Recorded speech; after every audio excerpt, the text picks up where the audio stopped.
Please come to order. Good morning. Welcome to the Commissioner of St. Mary's County meeting this date, Tuesday, December 14th, 2021. As you can see seated here, we got a special guest today, Santa Claus, and I think he wants to make a few wishes of Merry Christmas and Happy New Year to everyone and to all of our children out there. Thank you, sir.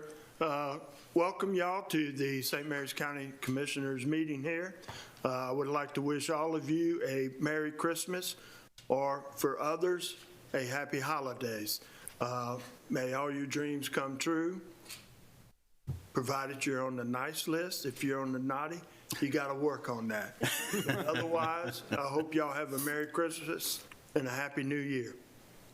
Thank you, Santa. Thank you. You're good.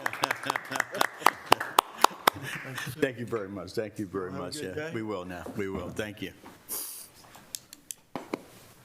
And as you said, for those you on the naughty list, you only got a few weeks to make corrections to your life. So please start working on it today. I am Randy Guy, President Commissioner of St. Mary's County. I'd like to introduce the other commissioners. Standing to my right, representing the 1st Commissioner District, which includes Ridge, Piney Point, St. George Island, Mr. Eric Colvin. Good morning. Representing the 2nd Commissioner District, which includes Leonardtown, Hollywood, Mr. Mike Hewitt. Good morning. Standing to my left, representing the 3rd Commissioner District, which includes Charlotte Hall, 7th District, Golden Beach, and Mechanicsville, Mr. John O'Connor. Good morning. Representing the 4th Commissioner District, which includes Lexington Park, some of California, Great Mills, and some of Hollywood, Mr. Todd Morgan. Ho, ho, ho. Dr. Rebecca Bridget, our county administrator, is on a medical leave of absence. We wish her a speedy recovery. For those of you who don't understand, she's recovering additional cancer, unfortunately some radiation in a couple of days, so some place that's none of us want to get, but she's going through further treatment. Mr. David Weiskopf, our county attorney and acting county administrator, is sitting at the table to my left.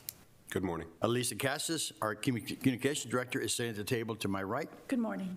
Amy Carter, our video media producer, is behind the glass.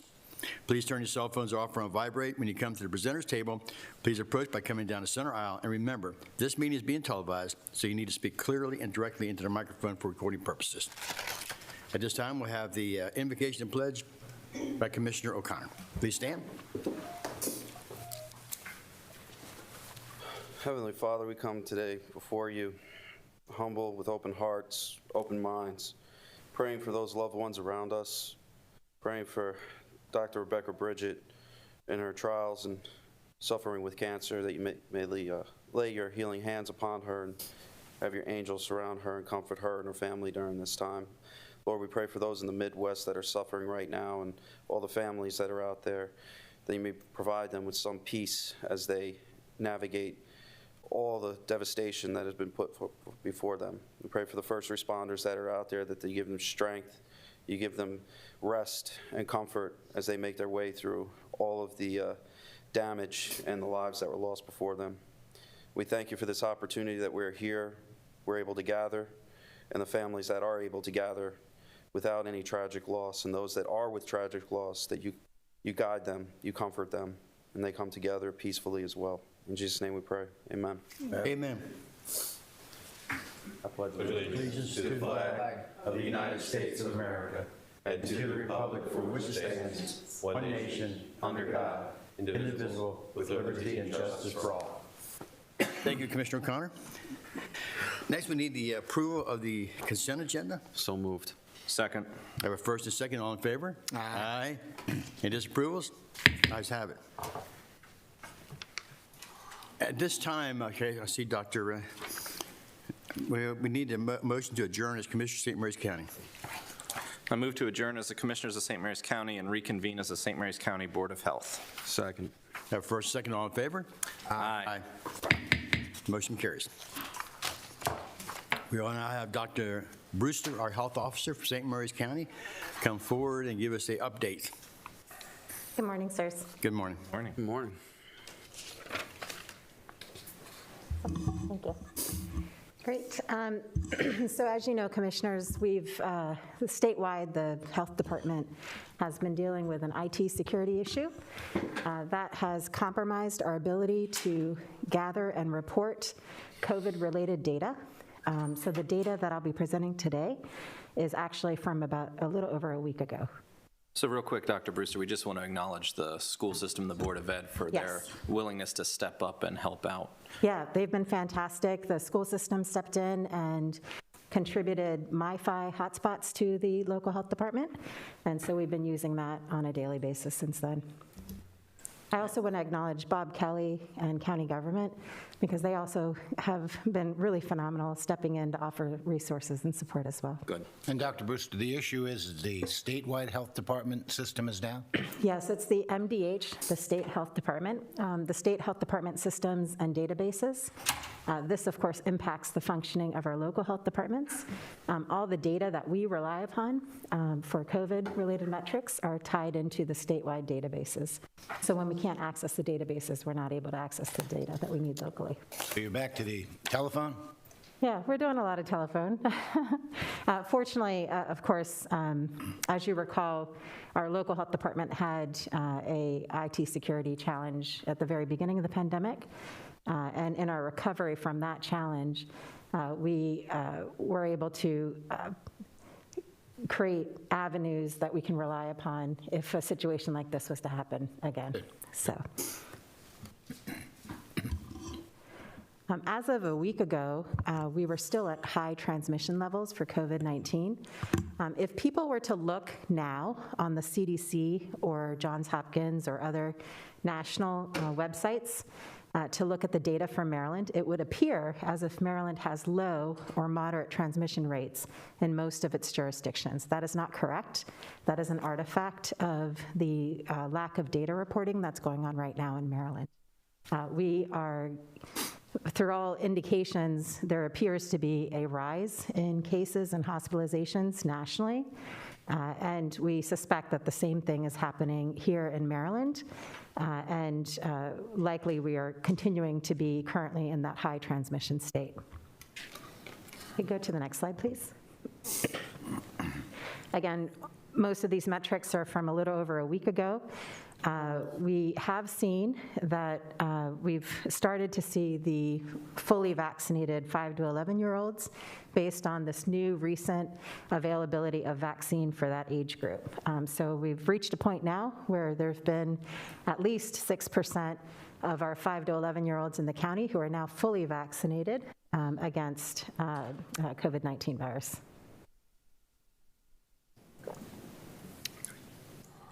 New cases from a week ago were starting to indicate a rise locally in COVID-19 cases. We were enjoying a really great decline in cases over several weeks. That was very heartening. However, we have started to note a slight increase in cases, and we do expect cases to increase after the winter holidays coming up as well as due to some other additional variants that I'll talk about in a moment.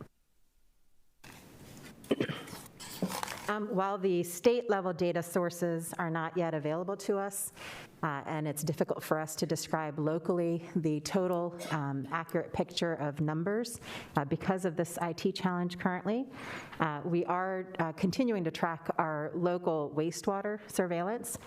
So this is an example. All that data is published every week on our website, at our local data website.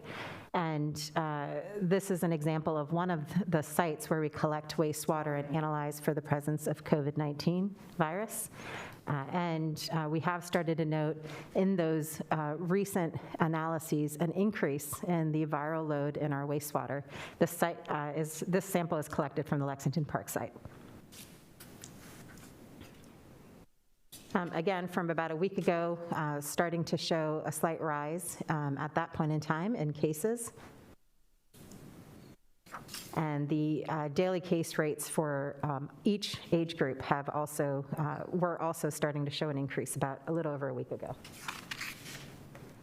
Again, same for differentiating between fully vaccinated and not fully vaccinated. Throughout this entire Delta surge, we've seen the greatest impact in those individuals who are not yet fully vaccinated in terms of cases of COVID-19.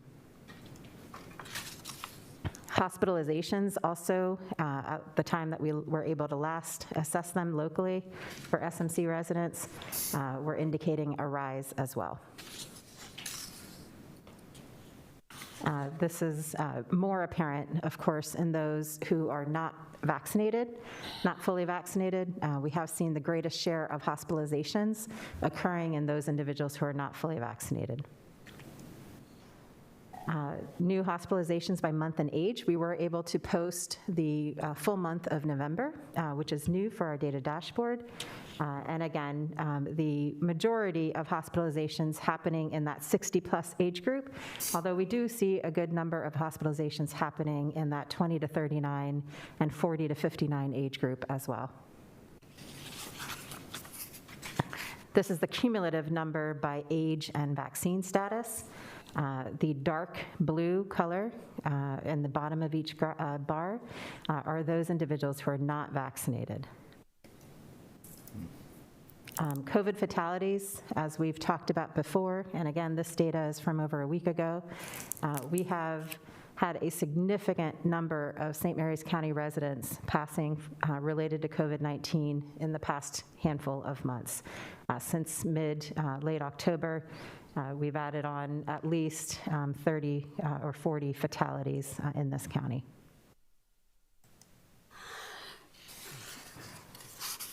The vast majority of those fatalities are occurring in individuals who are not vaccinated.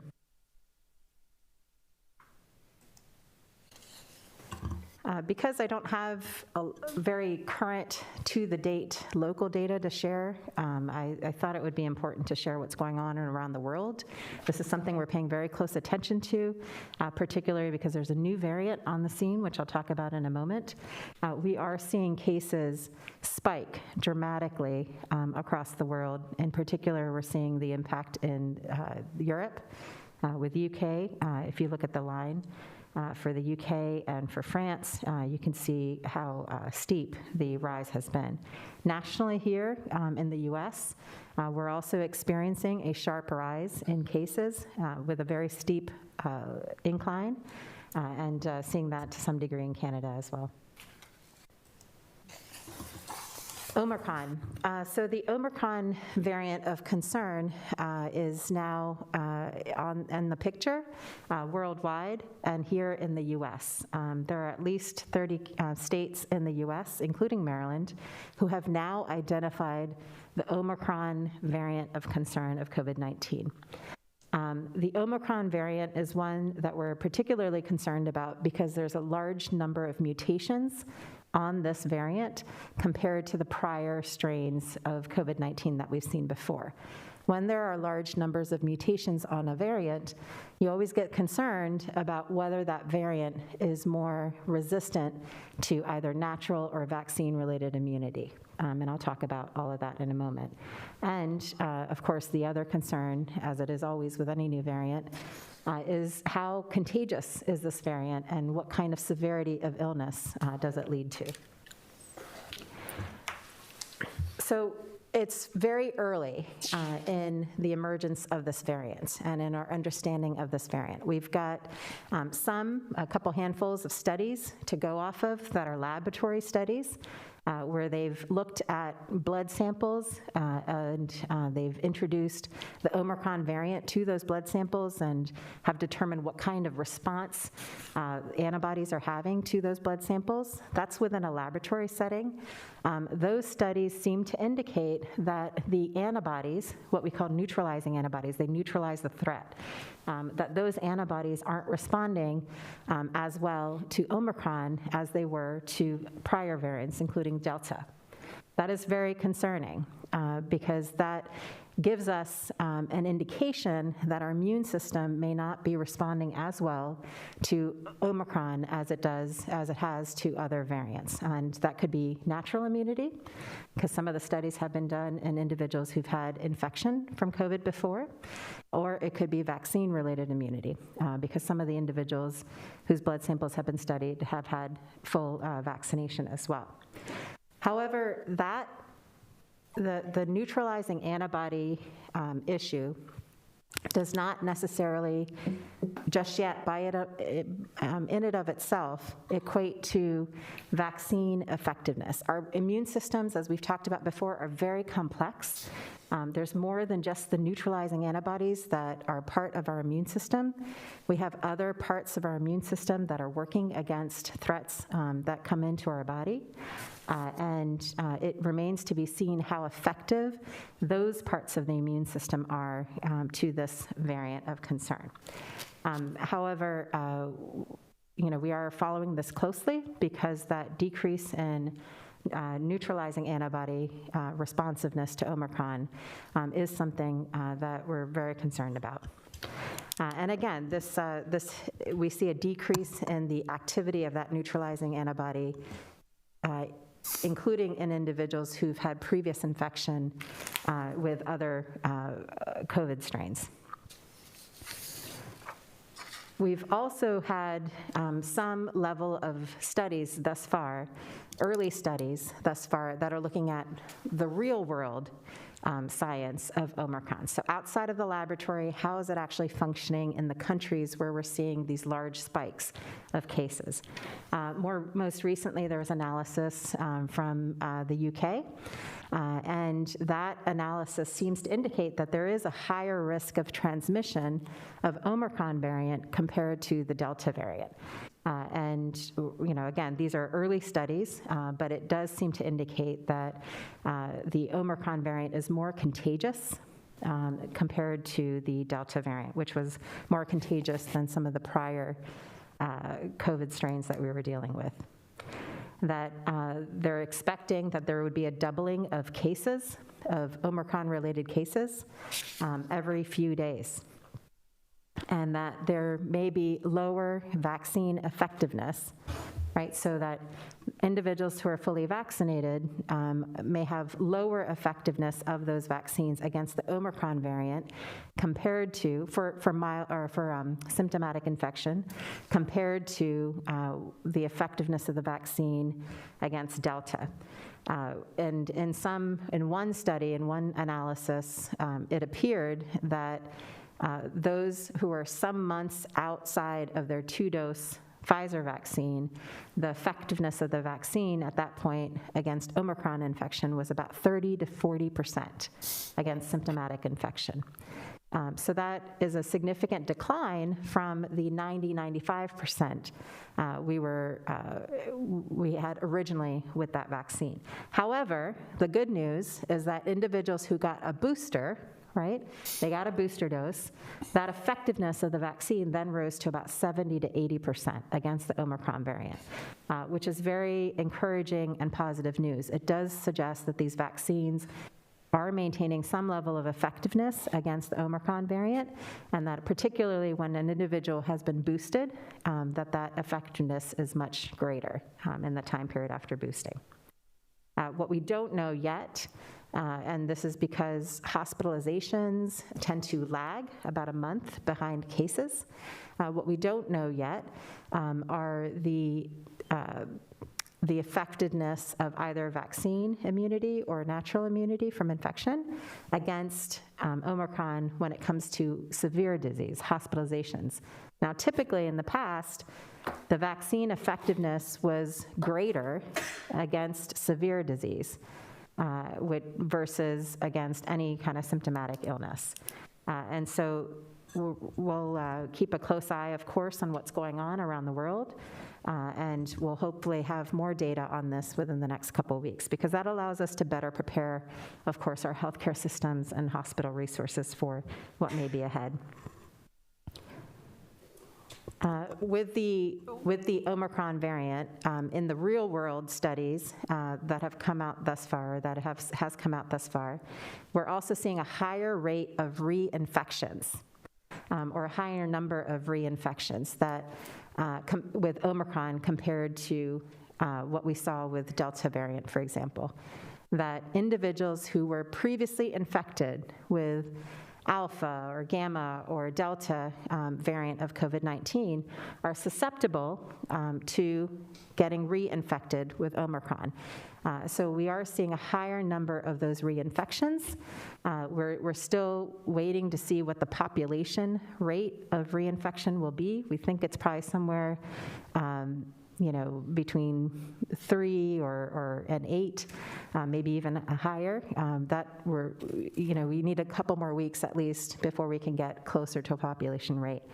But right now, it does seem to be that we're seeing a higher number of reinfections with Omicron as well. So again, reiterating the message, because what the studies are also demonstrating is that individuals who've been previously infected with COVID, who then go on to get vaccination, or if they were vaccinated and they had a breakthrough infection, they are maintaining a strong response to the Omicron variant. And so again, the message from this as we prepare moving forward for what may be ahead with not just the post-holiday surge, but also with a rise in cases related to Omicron, we are really encouraging every resident, if you're eligible for a booster dose, go get it.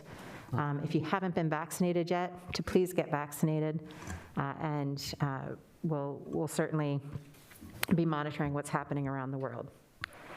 We don't know yet about, like I said, the seriousness of infection. Once we get more data on hospitalizations and so forth around the world, we'll have a better sense of, is this Omicron variant more serious than the prior variants that we've had? So far, it does not seem to be, but again, we're waiting for a lot of the data to come out to tell us that.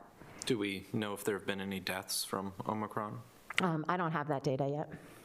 Dr. Brewster, There. when you're in the studies, or how you're using the term, is infected and exposed being used in the same manner? No. So exposed would be like a close contact, for example. It doesn't necessarily equate to infection. In these studies, it's about symptomatic infection. So it's about people who they could have a cough, they could have a runny nose, or some symptom of COVID-19 that then prompts them to get tested.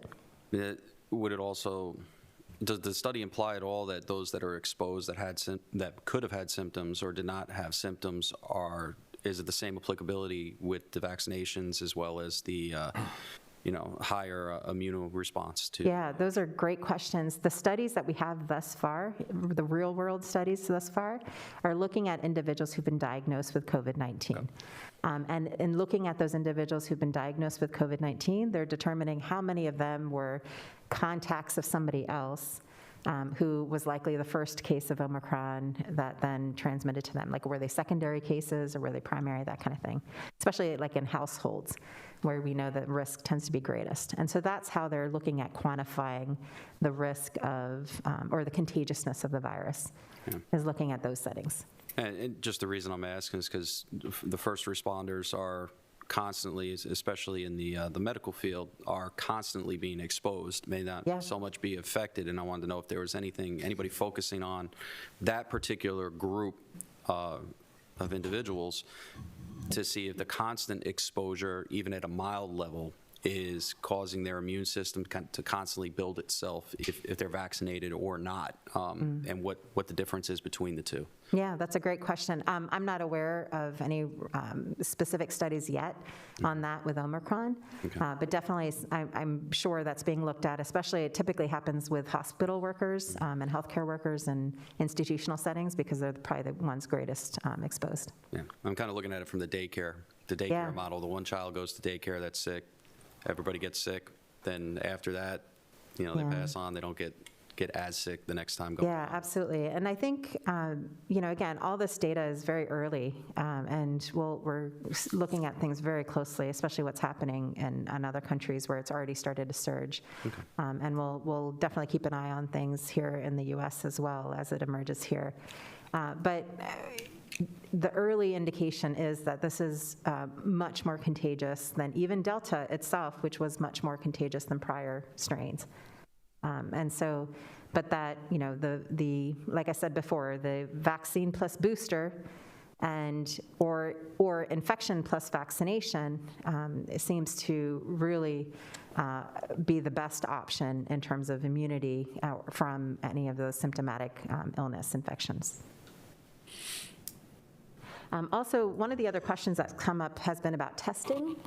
And so we've looked into the PCR test that we use as a health department, and then also the rapid antigen tests that are typically out there and that we're also distributing now, which I'll talk about in a moment. And the PCR test that we use as a health department There's 2 that we contract with a laboratory to utilize, and then there's the rapid PCR testing that we're doing at our main health department building.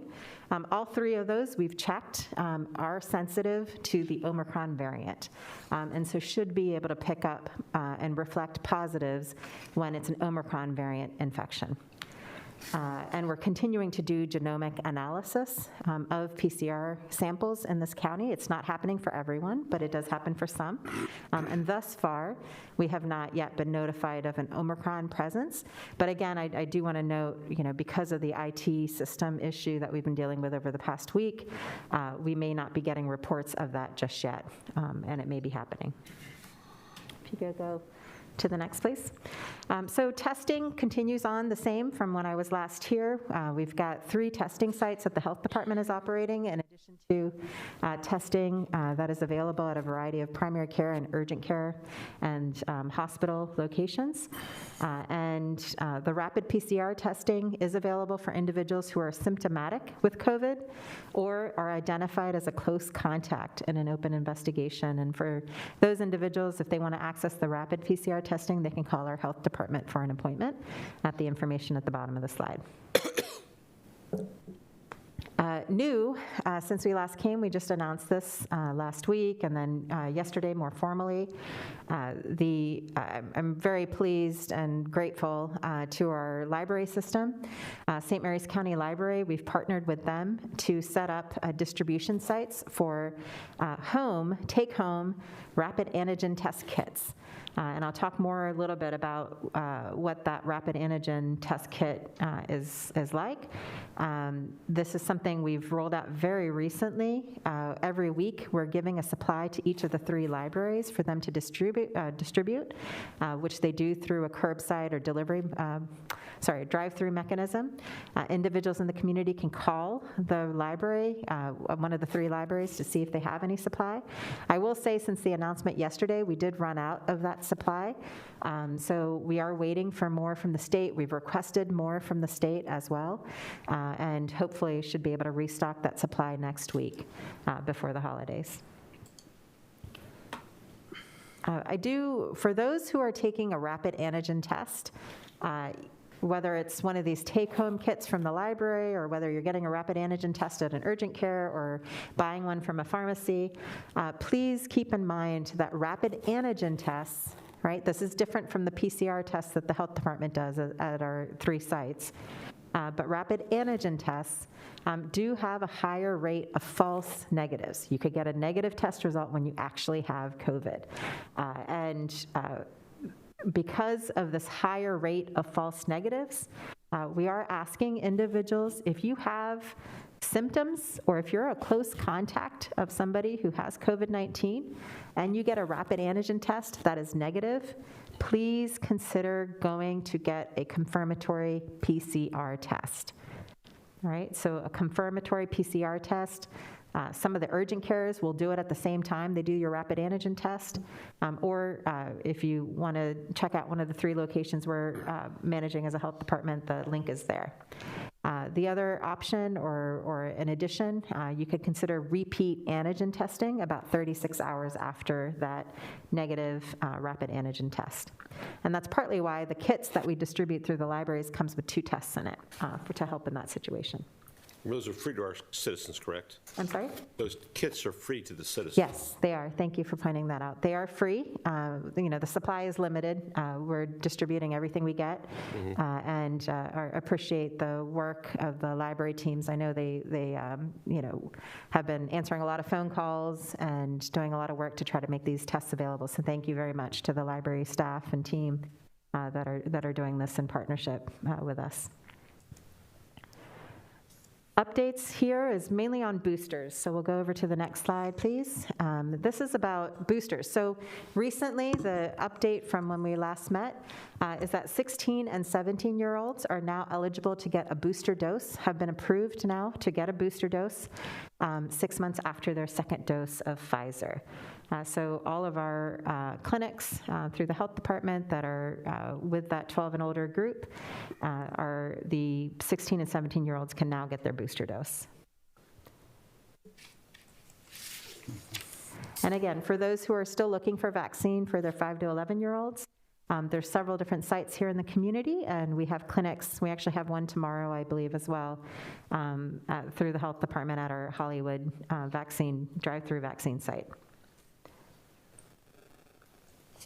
Great. Thank you, Commissioners. I'm happy to answer any questions. Questions, anyone? Thank you very much, Dr. Brewster, for your time on this. Thank Appreciate you. it. Thank you. Thank you very much. Happy holidays. You too now. I move to adjourn as the St. Mary's County Board of Health and reconvene as the Commissioners of St. Mary's County. Second. First, second, all in favor? Aye. Any negative? Ayes have it. Thank you, Dr. Brewster. Next on our main agenda, we have the Office of the County Attorney, 2021 St. Mary's County Redistricting Board, Final Planning Report, presented by John Hauser, our Assistant County Attorney, and Richard Johnson, Chairman of the Redistricting Board. Welcome, gentlemen. Good morning, Commissioners. John Hauser, the Assistant County Attorney, with you today to present with Chairman of the St. Mary's County Redistricting Board, Richard Johnson, the final report and final map. As you Commissioners know, the Redistricting Board first convened in early August and last Tuesday adopted a final map for new district boundaries for the Commissioner districts here in this county. Mr. Johnson is here to present those. And I will also just note, for the record, also present among the members of the audience is Dr. Patricia Richardson, one of the fellow members of the Redistricting Board I saw on my way in. Is it Paul Thompson? And Mr. Thompson as well. Thompson's back there too, yeah.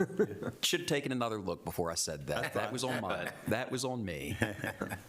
Mr. Johnson? Hey, Richard. and- Okay, Rich Johnson, currently the chair, hopefully to be the ex-chair soon, I guess. I'm going to give you some numbers of, what the board did. So when we first did this, we had to look at the current map. We had the current census data. And something, I don't know if you guys are watching when we did this, we had a very good IT, and Eric actually found an anomaly of border problem between District 4 and District 1. And apparently it was there for like 11 years. So there was a imbalance of population, particularly District 4. So when we first did our maps, we were working, District 4 was about maybe 2,700 above the average. Once IT found this anomaly, worked with the Board of Elections, it now went to like 7,641. So we had to redo all the maps to take into account of that overall population. So once we did that, just to give you a flavor of the first map, now we look at the average. So the average, if everything was perfect, every district would have 28,490 people for population. So that's our average. So the first map, and again, I'm dealing with absolutes. There are some negatives, but it's plus or minus 10% was our requirement for population, according to John Hauser. So it varied from 6.36 to like 21.14%, and that was just for population. Now, we have other data for population greater than 18, also registered voters, and that data is available for the public, but what we had to look at was strictly population. So long story short, we had to do the maps because they weren't meeting the 10% requirement. So we redid our maps along with that border problem, and we have this current map that's being presented. So this current map, according to the average, it goes from 0.28% to 3.72%. And again, that's an absolute.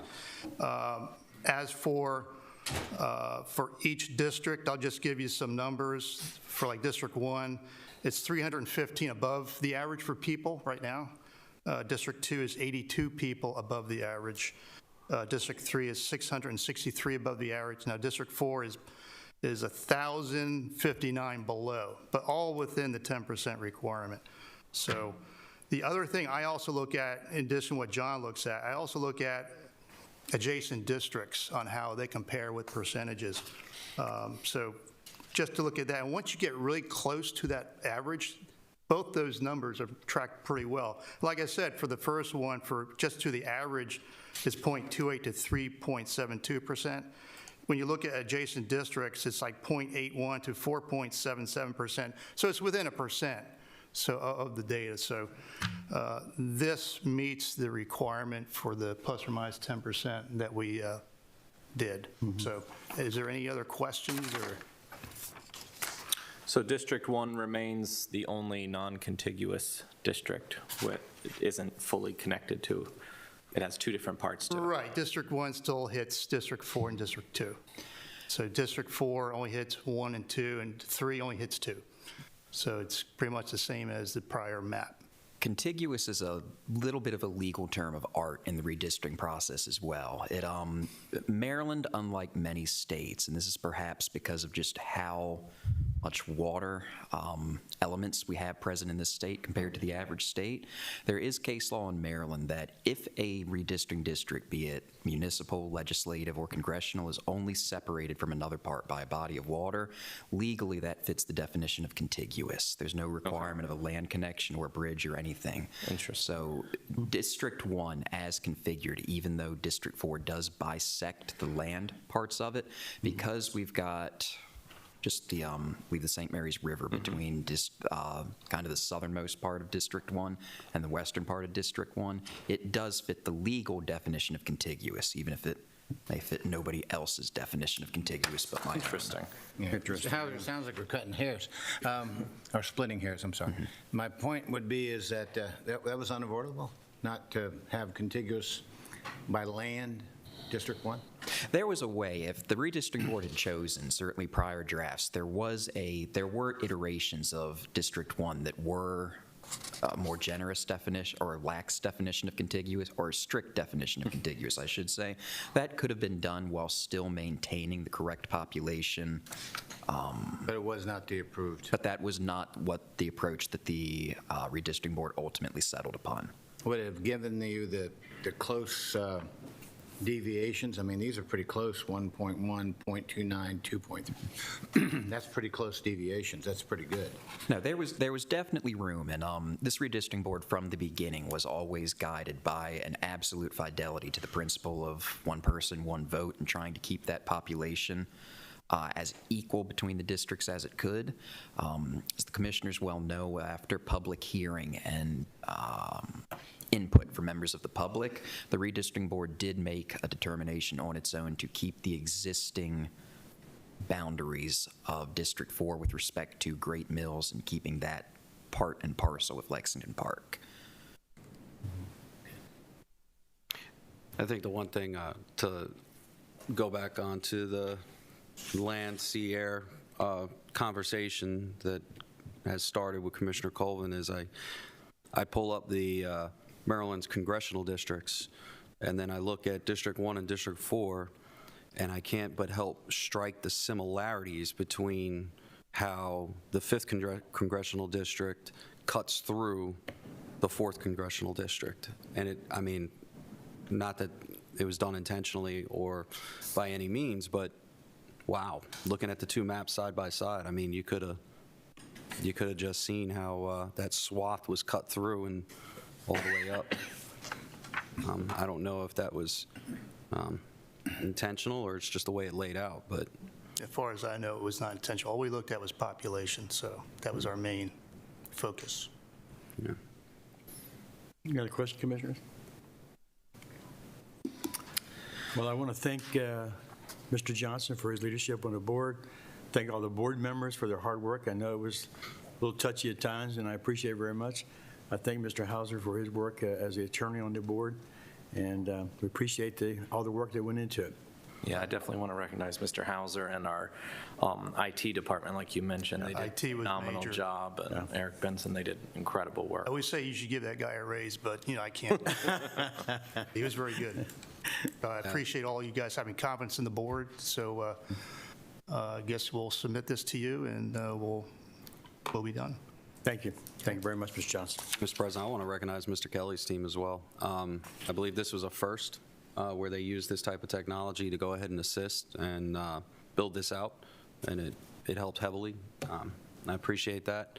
And beyond that, your team was recognized the other day because somebody was talking about ransomware, and they said they didn't know anybody that had ever successfully fought that particular topic without going into detail, and I said, well, I know one. So either way, thank you. Yeah, we're talking about that at Mako this past week, and your name was brought up, Mr. Kelly, as being something that I actually fought it off without a lot of professional help. We appreciate your commitment to our county for what you do with the IT department. All right, I move to authorize the Commissioner President to sign the cover letter forwarding the St. Mary's County Redistricting Board final plan report and map. Second. I have a first and second. All in favor? Aye. Any opposed? Ayes have it. Thank you all very much. Thank you. Thank you very much.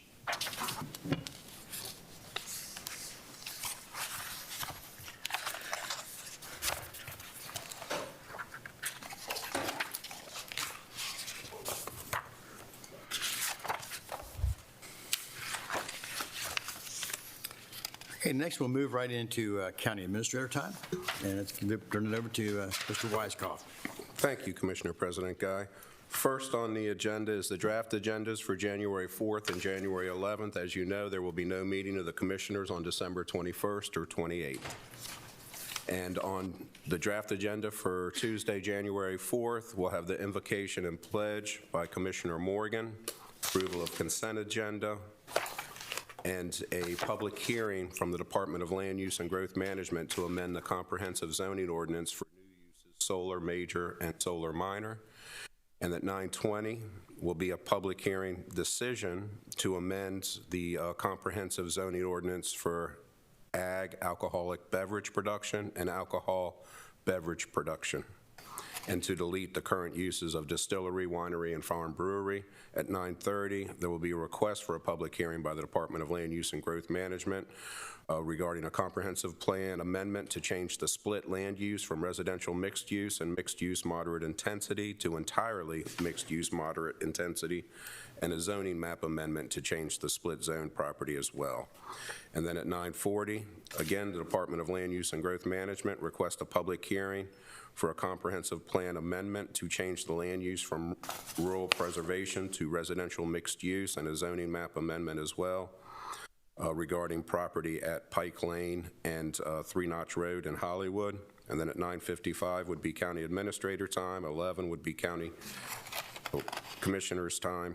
I'm sorry, 9:55 would be county administrator time, 11 would be county commissioners time, and then 11:10 would be closed session for personnel, and then you would adjourn. And on January 11th at 9 o'clock, the invocation and pledge by Commissioner President Randy Guy, approval of the consent agenda, 9:05 county administrator time, and then 9:45 commissioner time, 9:55 closed session personnel, and then you'll adjourn. And then at 6:30, you'll have your first public forum of the evening right here. And then to get started with today's topics, we have the Sheriff's Office first for a FY 2022 Edward Byrne Memorial Justice Assistant Grant Award, and I'm sure Ms. Bell and Major American are here to present that. Good morning, Major. Good morning, Ms. Bell. Good morning. Good morning, Commissioners. Good morning. Mr. Weiskopf. The Sheriff's Office has been awarded $30,000 for the FY22 BJAG grant through the Governor's Office of Crime Prevention, Youth, and Victim Services.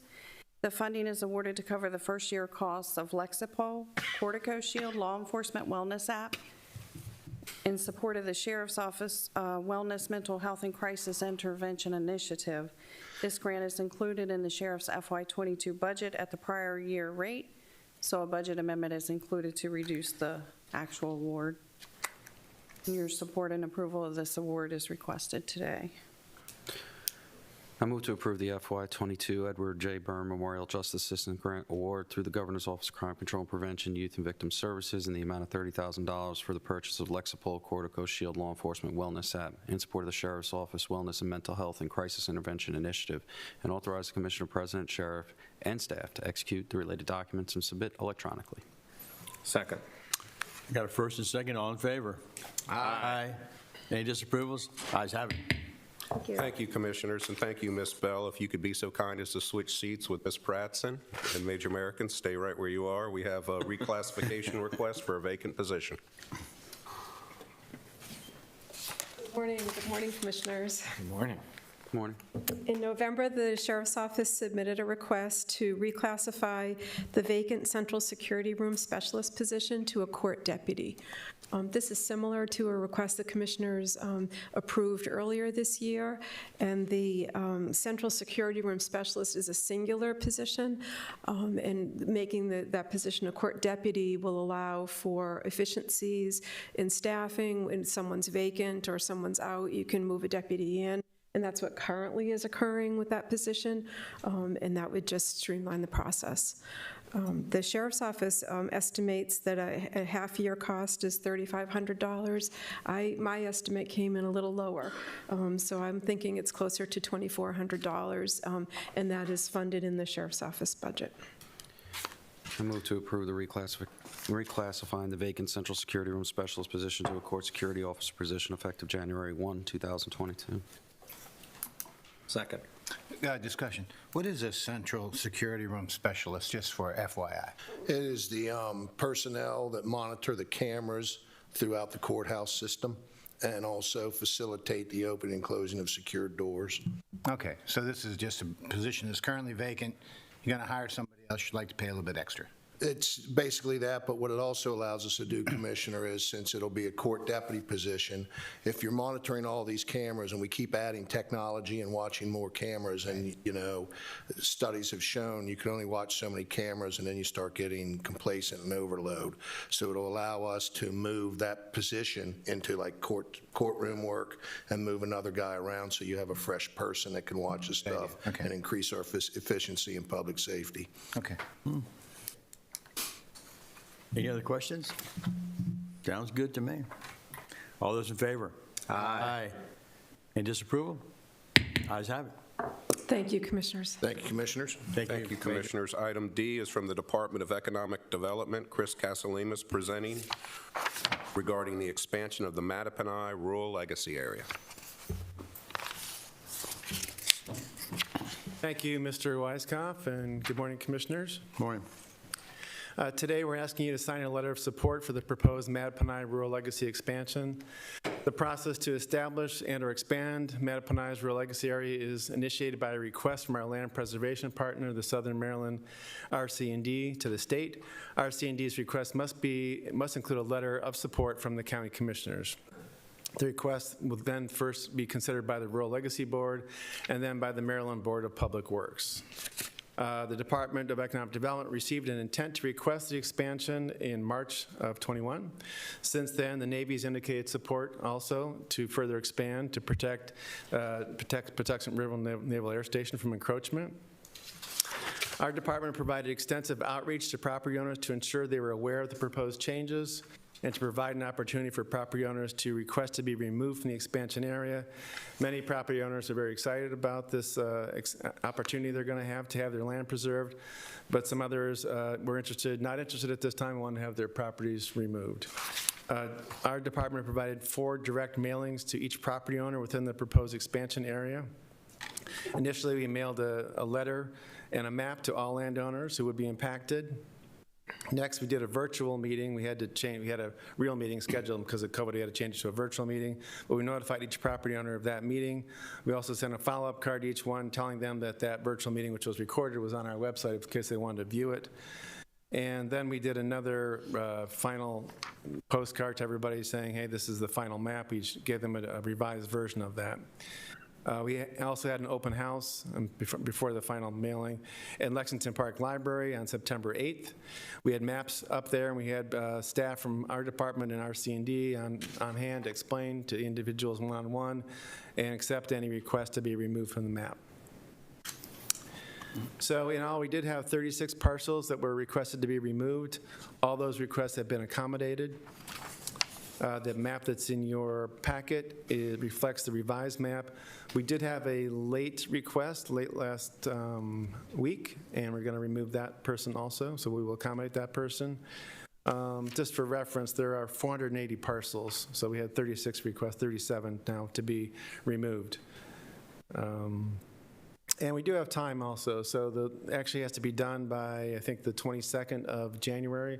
So if somebody comes forth now in the interim, maybe they hear this and they change their mind, there's still time for them to be removed, and we'll do so. We do have to have a contiguous map, but as explained, it can be contiguous via water. So in one case, so we have to kind of keep it together. So, Mr. Castellanos, when somebody's property is in the rural legacy area, that means they are available, or they are eligible for payment for easements on that property, but they're not actually restricted in development until they receive that easement. Is that correct? So just being in the rural legacy area does not put your land in land preservation. Right. You have to request that. So this is the boundary that says within this district you can request to be preserved in the rural legacy area.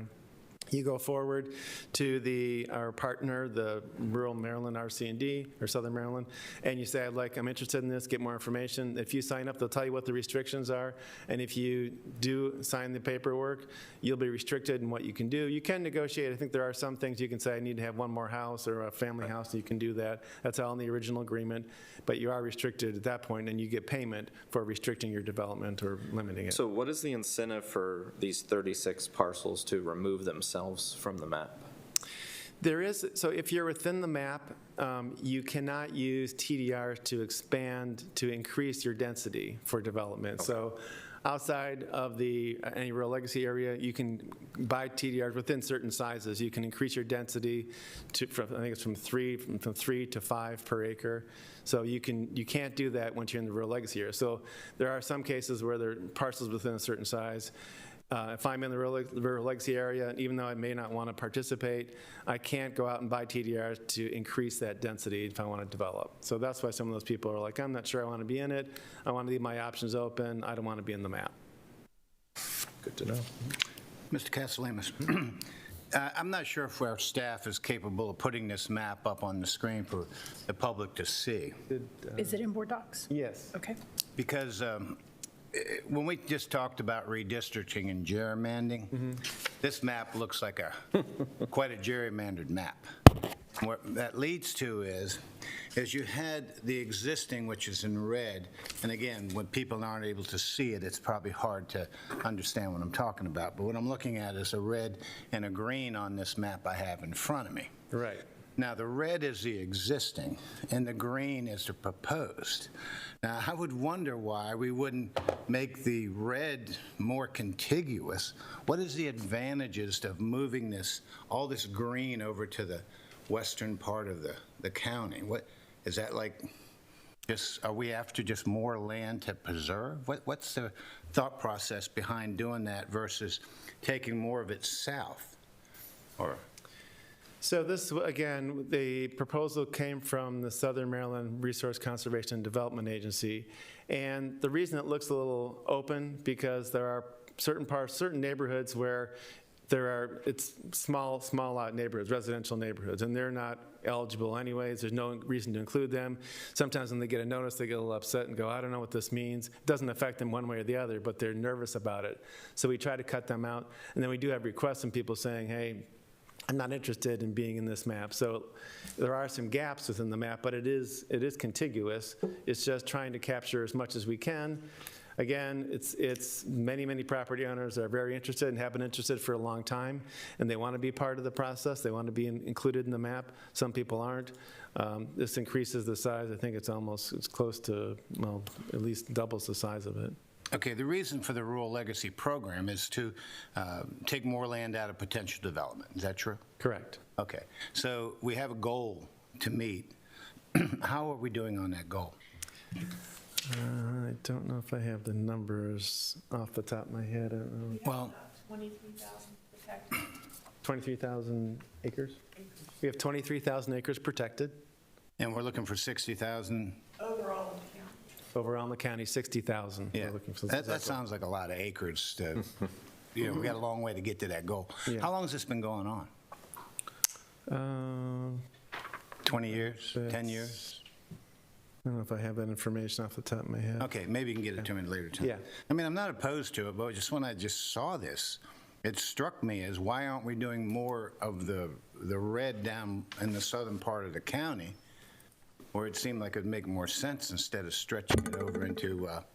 Well, the western part of the Yeah, county. Commissioner Hewitt, this also, I mean, to use the Navy's REPI money, it has to be of interest to them to protect the Naval Air Station and also Webster Field. So this really goes out of the way to capture some of the land around Webster Field and protect that land. So we can really increase the amount of number of properties we can do with this additional funding from the Navy.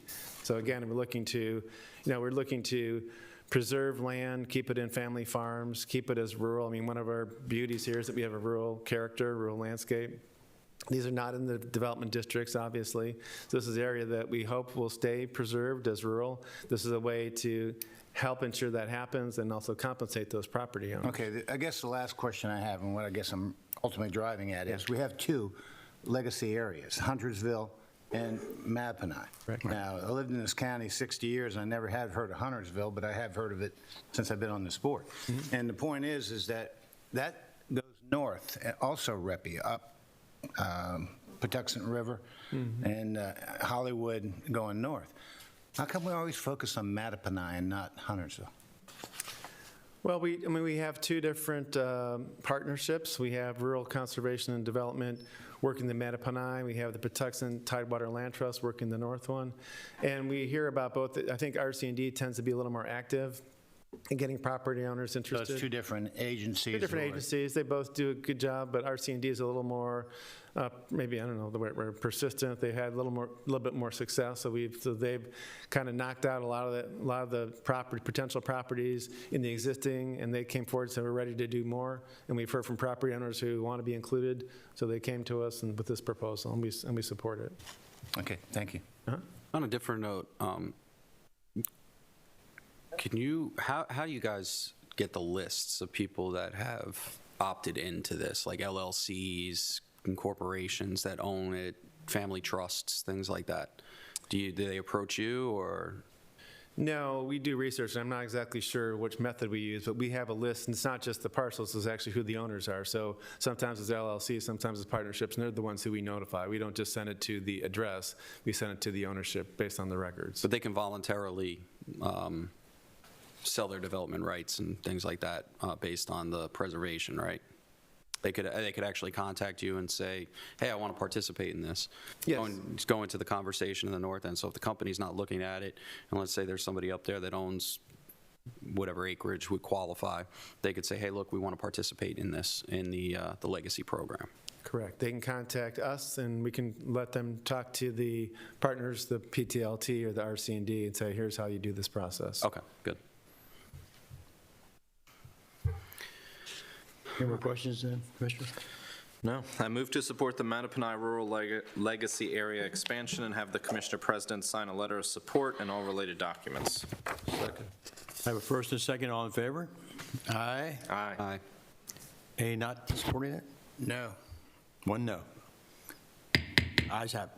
Thank you, Commissioners. Thank you, Mr. Castellanos. And next is also Mr. Castellanos regarding the Memorandum of Understanding for the Southern Maryland Agricultural Development Commission for the Regional Agricultural Center, otherwise known as the RAC. Thank you, Mr. Weiskopf. Today, we're asking commissioners to enter into a new memorandum of understanding with SMATIC for the purpose of building a regional ag center. In 2019, the county was awarded a competitive grant of $1 million from SMATIC to build a regional ag center. The award placed St. Mary's County as the home of the RAC, which will be open for use to all farmers in the Southern Maryland region. On July 23, 2019, St. Mary's County entered into a memorandum of understanding with SMATIC for the construction of a regional ag center building on New Market Road, Charlotte Hall, Maryland. That MOU expires on December 23rd of this year, so just in about 9 days. So although construction has not begun on the RAC, much work has been done in preparation. The majority of the work has been focused on refining the cost estimate for the project and ensuring that full project funding is identified. On November 2nd, 21, during the county's first budget workshop for fiscal year 23, commissioners moved to allocate an additional $1,584,000 of county funding to cover the financial gap and fully fund the RAC CIP project.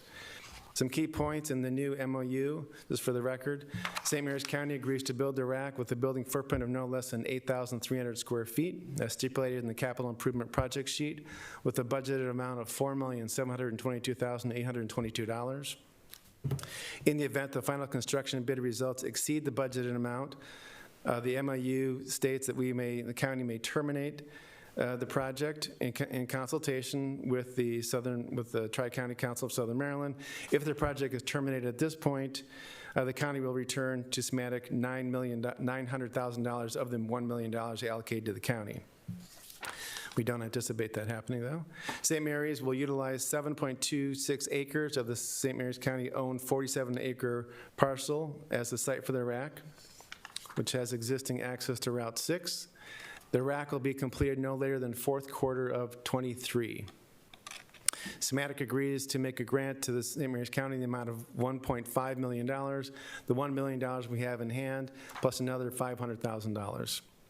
SMATIC agrees to operate the rack for a period of 20 years with one initial 5-year term and 3 5-year renewal terms under a $1 per year lease agreement. The rack will provide a dedicated industrial meat processing facility capable of future expansion. The building will be designed to provide the following: a production room, space for smoking and curing, classroom and kitchen workspace, meat sales and custom butcher counter, storage and meat processing support facilities and offices. The location is ideal. It's near the North County Farmers Market site. The proximity of the sites, less than 1 mile away, allows for frequent meat deliveries and simple coordination between the two.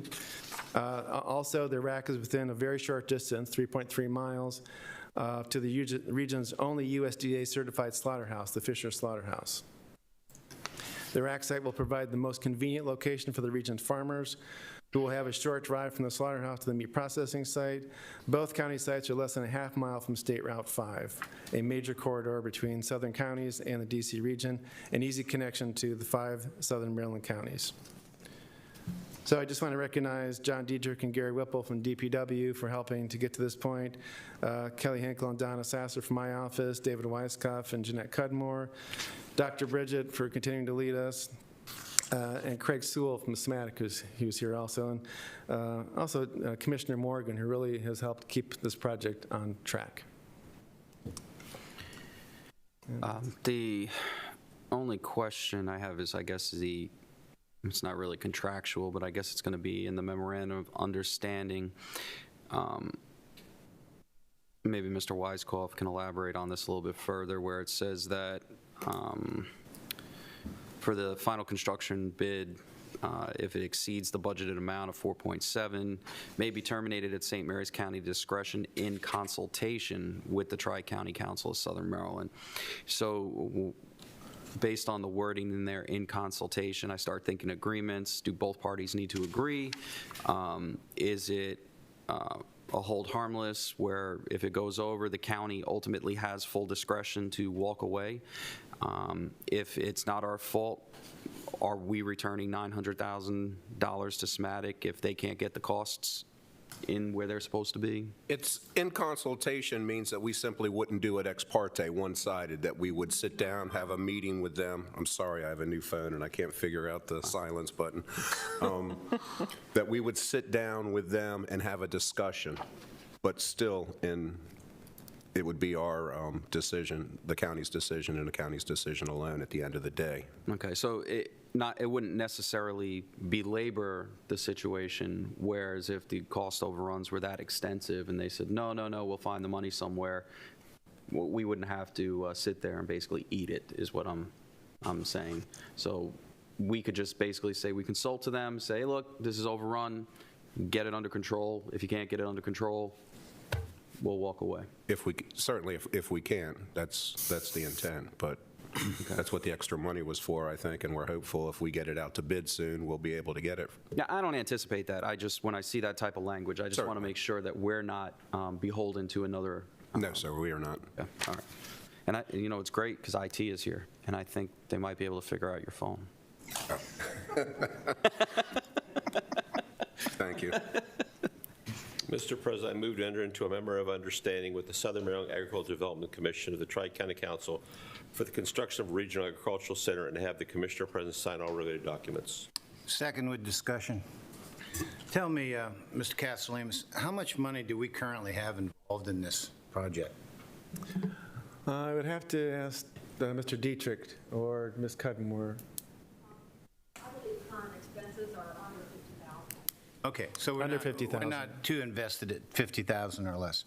Now, when this project started out several years ago, this $1 million coming in from SMATIC was, at least in this commissioner's thought process, was going to cover most of it. Now, this thing's up almost to $5 million, $4.7 million.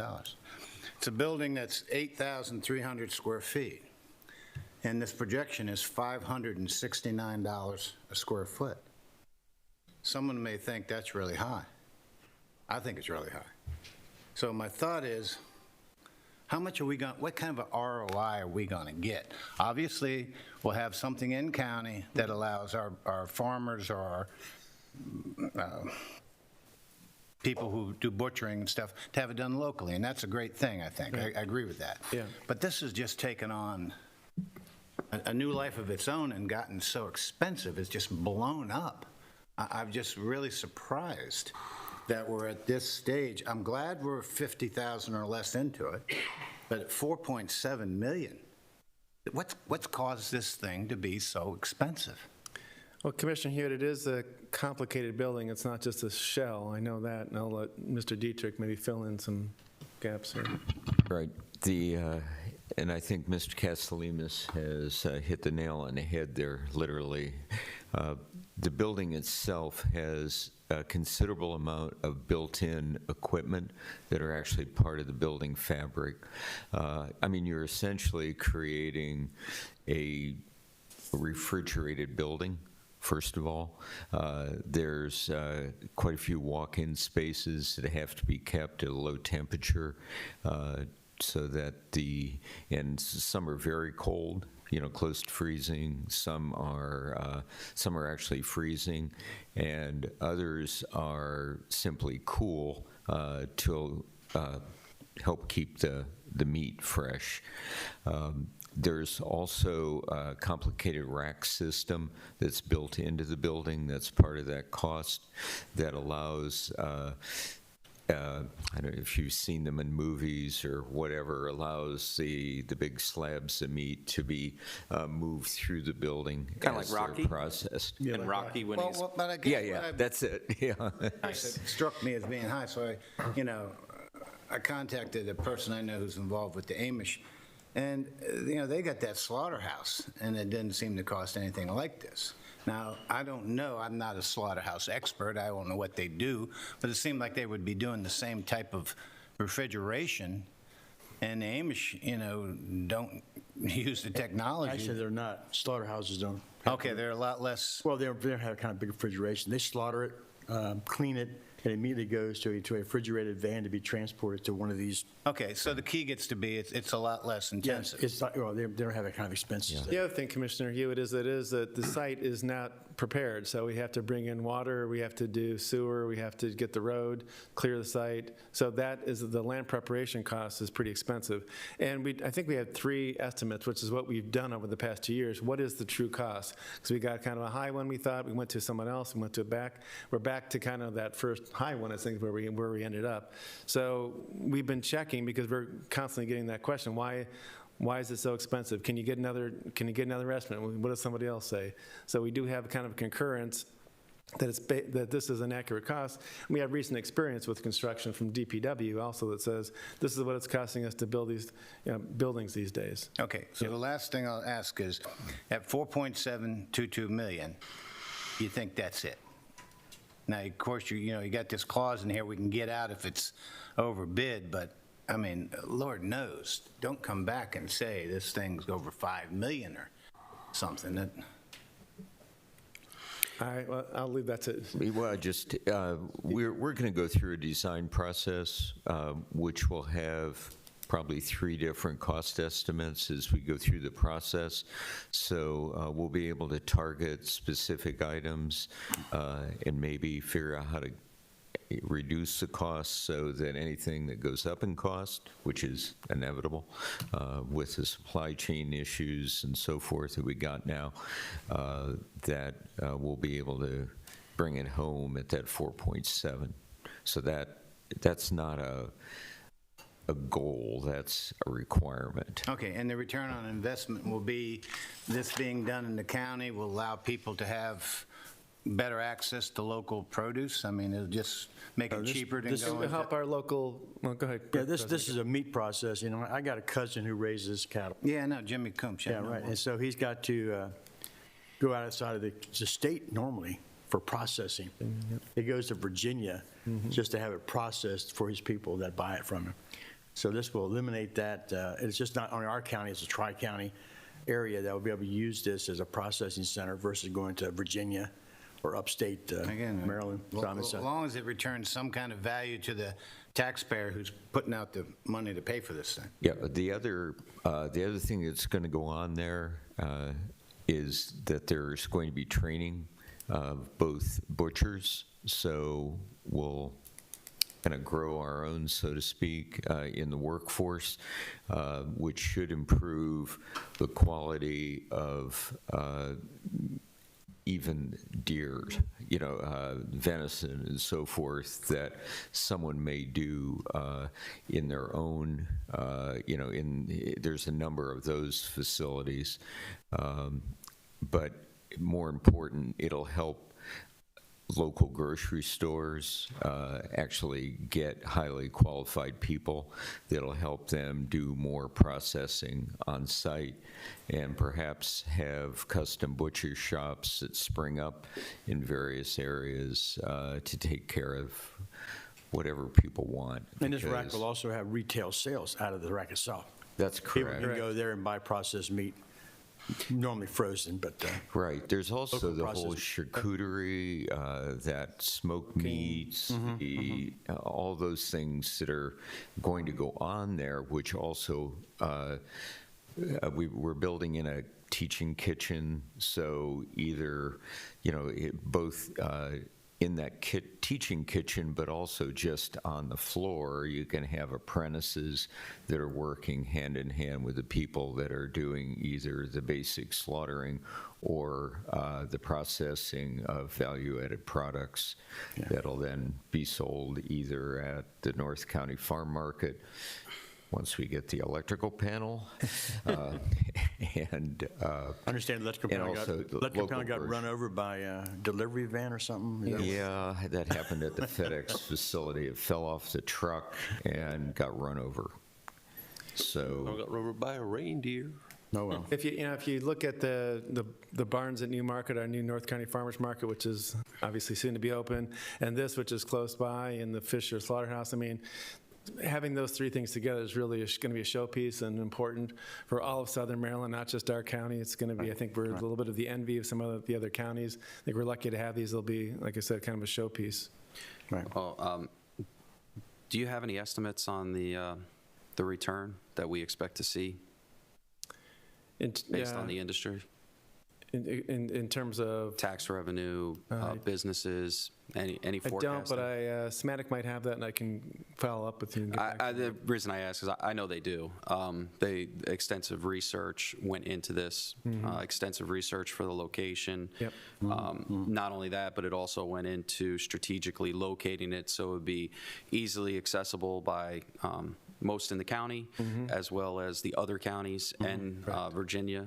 So we're going to be drawing in from out of state as well, which I think is great, especially when we're looking at utilizing grant funds and taxpayer dollars. I think in this situation that staff, SMATIC, and I know Commissioner Morgan has been deeply involved in this, has left no rock unturned when it comes to the pennies that are going to be spent. When I say pennies, meaning they've looked at the pennies. You know, and this is really purpose-built. It's going to be driving our industry.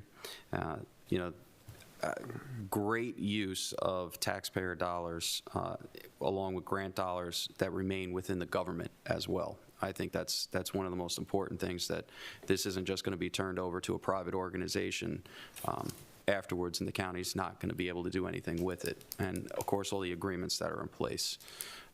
So I appreciate the due diligence on this, and Commissioner Morgan for getting this there, because I know in the north end of the county they are excited about this, and they're looking to see the transition from the processing go over to the actual homegrown market. So thank you. And this will actually drive down the cost for our local farmers. They don't have to transport all the way to Virginia or northern Maryland or whatever to get it processed. So it'll benefit the farmers as well as people who are buying local. It'll be a lower price on our meats. I highly encourage it. This has been a long process. I think as Commissioner Hewitt pointed out, years. It has involved a lot of people, a lot of stakeholders. Remember that SMATIC is 5 counties, not just 3. Right. We know that a lot of the costs, Commissioner Hewitt, are land costs to get the proper, and that took a year and a half of 3 different estimates to all come back with basically the same number. But there are, I'd met with a member of farmers during county fair about this particular project and what they wanted to see out of it and where they wanted to go. And, quite frankly, they wanted the thing down here. And as this thing has been evolving, it's getting a lot of state notoriety that we were going to have the Fisher Slaughterhouse, the North County Farmers Market, the RAC, and other regions are starting to say, hey, this thing is something we want to do too. Right. And I think that because we're at the forefront and have the money, we're going to be able to build it, build it first and they will come. I know is one of the caveats sort of behind it. So I want to thank everybody for their support for this so far and, build it and let's get it going. Any other questions, Commissioners? Okay, we got a first and second on the floor. All in favor? Aye. Aye. Any disapprovals? Ayes have it. Thank you all very much. Thank you, Commissioners. Thank you both. Thank you. Thank you, Mr. Castellanos. Next, we have the Department of Finance and our Chief Financial Officer, Jeanette Cudmore, to reline projects to the FIN 22 Capital Reserve. Good morning, Commissioners. How are you? Fine. Morning. All righty. As follow-up to the prior agenda item on the MOU, we have realigned sources in our FIN 22 to be able to fund the $1.5 million out of your FIN 22. And then you'll see in the afternoon when I come back that we've now removed that project from the 23 funding. So with that, we have we reduced the salt storage facility by $500,000. I believe that we have the funds available after the project's almost completed with MDE. So that's providing unsold bonds. We're taking out the $1,584,000 for the Regional Agricultural Center, the RAC project. And we're also taking out $225,000 for the Clements Convenience Center. After these changes and adjustments, it'll bring the FIN 22 reserve down to $389,147. I move to approve the budget amendments decreasing the FIN 22 capital reserve and salt storage facility and increasing the regional meat processing facility, regional agricultural center, RAC, and Clements Convenience Center projects, resulting in a decrease to the FIN 22 capital reserve by $1,309,841, and authorize the Commissioner President to sign the related documents. Second. Discussion. This St. Clements, the Clements Convenience Center, this will improve the flow through there? Is that what it's for, mainly? Yes. Still a mess. Right. As I pointed out in the memo, the project remains the same. The came in over budget because there was a slip up in our consultant who didn't point out that we needed to have additional capital money put into the project when, after they got the design fully approved, the cost had gone up dramatically. So they knew what the number was going to come in to be, and it came in with that estimate. Unfortunately, the money wasn't there. So we needed this additional money. It's kind of embarrassing, yes. We needed this additional money to be able to build the project as designed, which is, you point out, increases the capacity. We get a new second blue container there. Good. The ability to add a second recycling container if we need it. And probably most important, reduces or greatly improves the safety of the traffic circulation. Yeah, it's become a very problem. I use it myself all the time, and it's, I don't care what time of day you go there, what day of the week, it's a very busy area, and it's just a mess. Well, do you expect to get this done pretty soon? Right, well, yeah. fully appreciate your support for this project. We need it. We need to get it done. Thanks a Get lot. it done. Good. Get her done. Any other questions, anybody? I have a first and second. All in favor? Aye. Aye. Any nays? Ayes have it. Thank you. Thank you. Thank you, John. Thank you. And next is also from the Department of Finance, a budget amendment to realign county departments' personal services budget accounts for FY 2022. Commissioners, you know the process. We kind of do this a couple of times each fiscal year. And so what we've done is we reviewed all the departments. We've looked at any shortfalls they may have. A lot of times the shortfalls will be coming from when we hire, maybe replacement staff or changes in their health insurance that they've selected, because you know when you approve the budget, the actual selection and open enrollment process is actually done before, so there may be some changes or after. So this budget amendment attached reflects the reconciliation of projected costs for the fiscal year through October 22nd of this year. Realignment of the accounts total $578,500, whereas we've restored $305,607 to budgeted funds in the departments, and then we're moving $272,893 to your emergency reserve. So just a kind of a general question for better understanding. I definitely understand the health insurance part. Right. And then overtime too, but how is it with salaries that we don't know that? Well, we may have individuals that may have retired, who may have, now we've hired their replacement at a lower step. Okay, but there's So a that'll lot of provide salaries that are savings. increasing. Right, and that could be the opposite, where we have maybe we've hired somebody at a higher step based on their experience. That makes sense. You know, and so there's. They also have appeals, right? Like, say if somebody's at like a step 5, but they appeal and they become a step, they win the appeal, whatever it is, based on the personnel manual, they can become a step 8, things like that throughout Well, the they year. have their anniversary when they get their merit increase, Right. but that is part of the budget. We do budget their merit increase. A lot of the fluctuation comes from hirings, retirements, health insurance. Okay. Okay. All right, I move to approve the budget amendment in the amount of $578,500, increasing $305,607 in salary and fringe accounts and transferring $272,893 to the Commissioner's Emergency Reserve due to salary savings. Second. I have a first and second. All in favor? Aye. Any disapprovals? Ayes have it. Thank you, Commissioners. And next is also from the Department of Finance regarding the award recommendation for the CAD RMS software replacement, along with Ms. Cudmore presenting as Brandon Hayden, the procurement manager, and Mr. Walker, who has interest in this. I wanted to have the Rocky theme playing as you came up for this one, because this has been a huge project, so. Yes. Walk-up music, I'll take it. Yeah, that's it. It's been very long, almost a year to get to this point. COVID. And a lot of work completed by procurement, and thank you, Brandon and Steve Walker. So we're here for authorization of the computer-aided dispatch and records management system software replacement project. The solicitation was posted to the Email and Marketplace Advantage on October 30th, 2020, where 23 potential bidders were notified of the solicitation. Additional bidders were notified by county website. A virtual pre-bid was held on November 18th, 2020.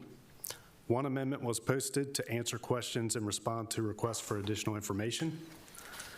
4 bids were received before the bid opening date of January 14th, 2021. 2 firms were shortlisted following the review of technical proposals by the Technical Evaluation Committee. Then, over 4 days in June of 2021, after COVID restrictions eased, the 2 finalist firms were invited to demonstrate and present their proposed solutions to the Department of Emergency Services, the Sheriff's Office, our consultant Mission Critical Partners, and representatives from the county's first responder community. As a result of our RFP process, we are seeking your concurrence to award the CAD RMS software replacement project to Tyler Technologies Incorporated in an amount estimated to exceed $1 million, subject to receipt and acceptance of contract-related documents. Move to authorize the procurement officer to award the CAD RMS software replacement to Tyler Technologies in the amount of estimated to exceed $1 million, subject to receipt and acceptance of contract-related documents. Second. I just want to say thank you I know this has been going on for a while.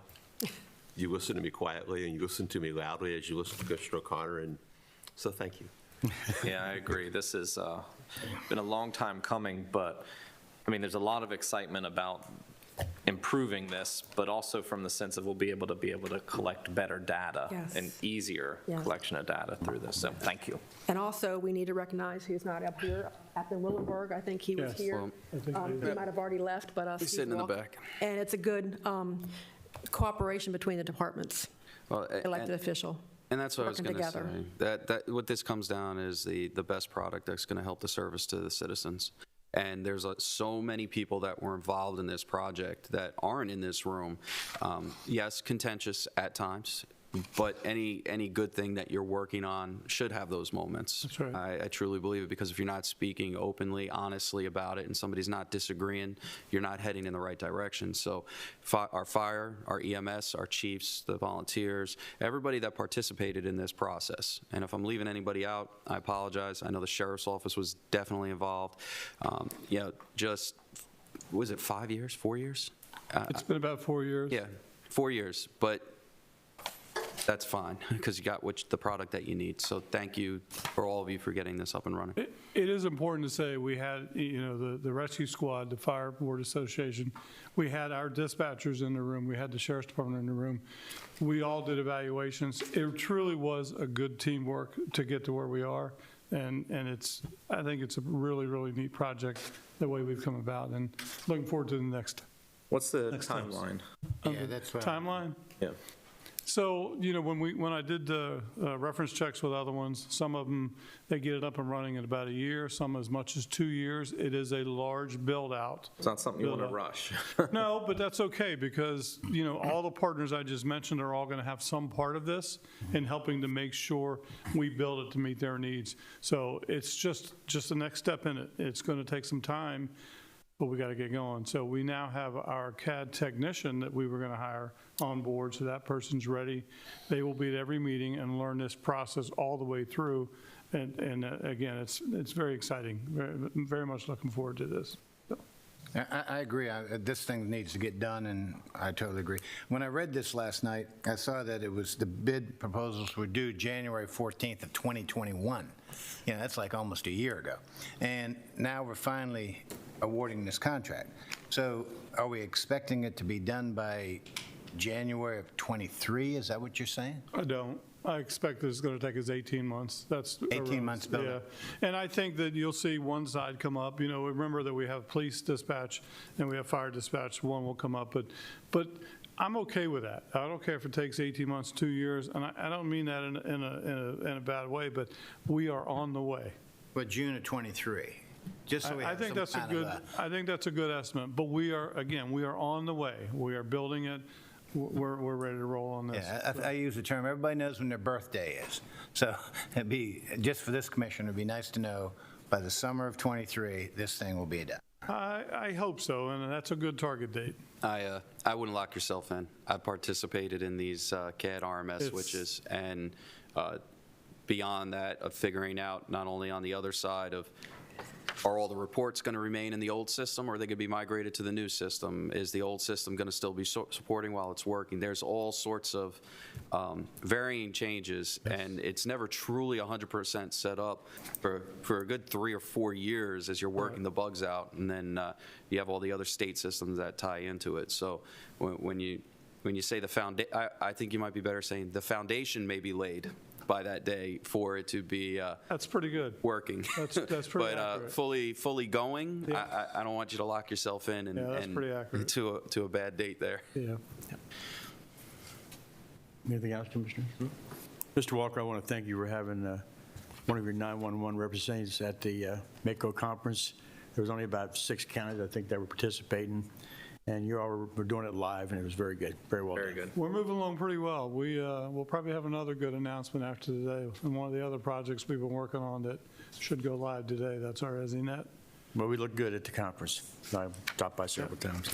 Good. That's very Hey, with good. that said, we had a first and a second. All in favor? Aye. Any opposed? Ayes have it.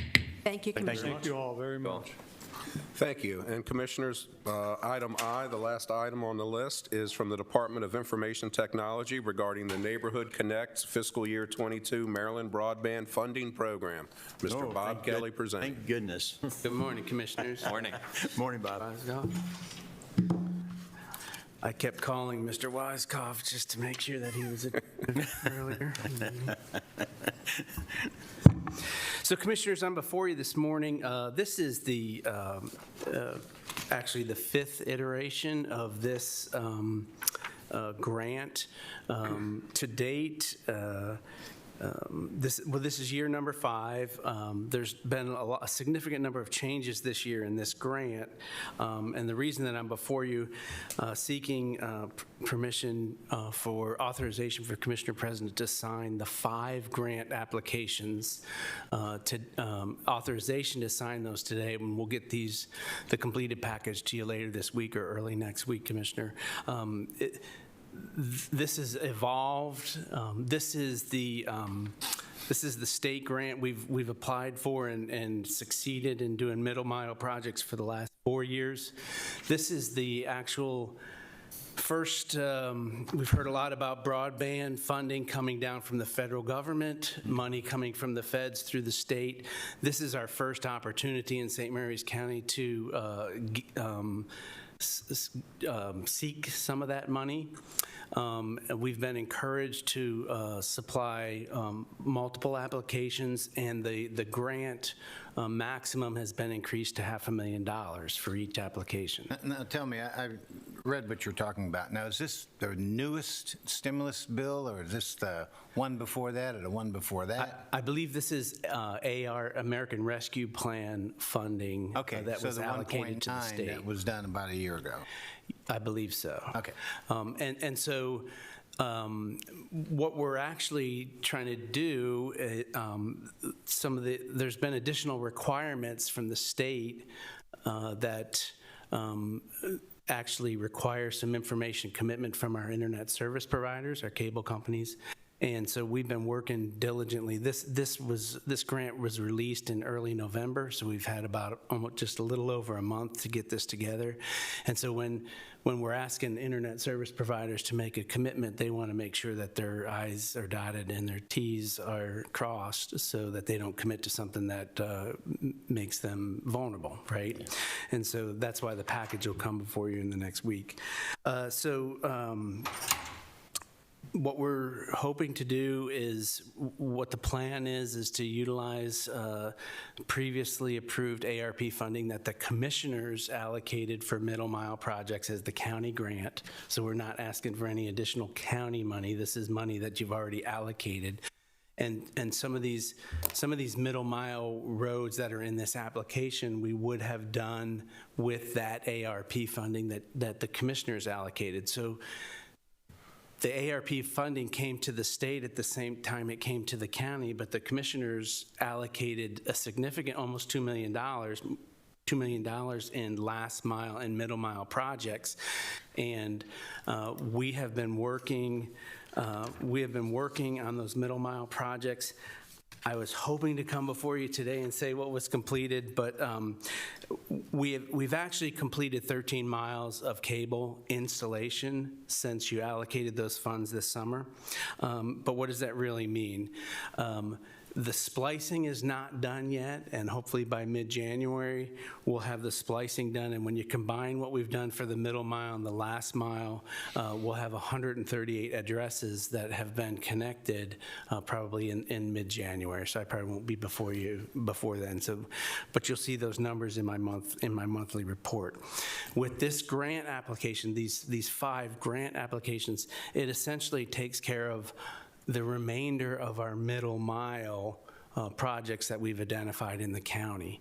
And so we would have gotten a portion of that with that money that was allocated, that you previously allocated. But this grant, it's very appealing because depending upon the homes in each application, it's divided up in such a way to maximize the number of homes that are passed, because the state match can be up to 90%, 80% or 70%, depending upon the homes traveled. So we've spent the last month trying to categorize these middle mile homes to maximize that, to get as much state funding as we possibly can, with the hopes of, upon award, we can start taking care of and complete our middle mile projects in St. Mary's County. And then there may be an opportunity for us to come back with the money that you allocated for ARP for middle mile. You could either reallocate that to last mile or whatever other project could be. So we're maximizing the state the allocation, and there's talk of more broadband money coming down through the state, but that hasn't manifested itself. We're keeping a close eye on that, and certainly we'll respond to that too. But this is a very, very good opportunity. Atlantic Broadband has stepped up. They're actually doing the engineering, the design and engineering. It's not applicable in this grant, so they're doing that for free. I mean, they're doing that as part of the project.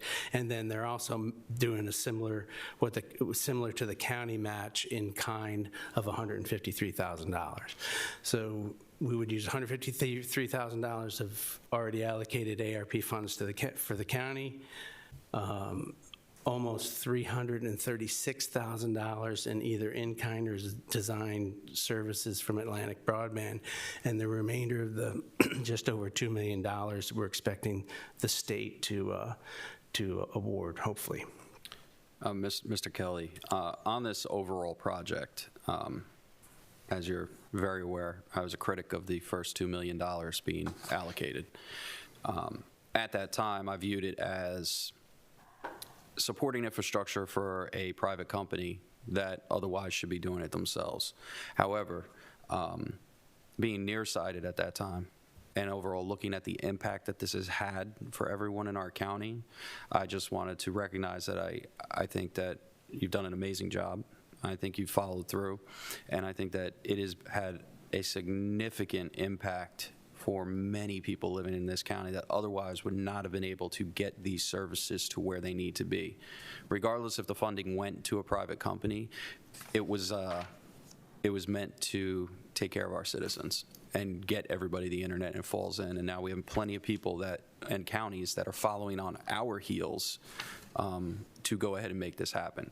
So I did want to say that because when I want to make sure that I recognize when I'm looking at something from a different point of view and I'm wrong.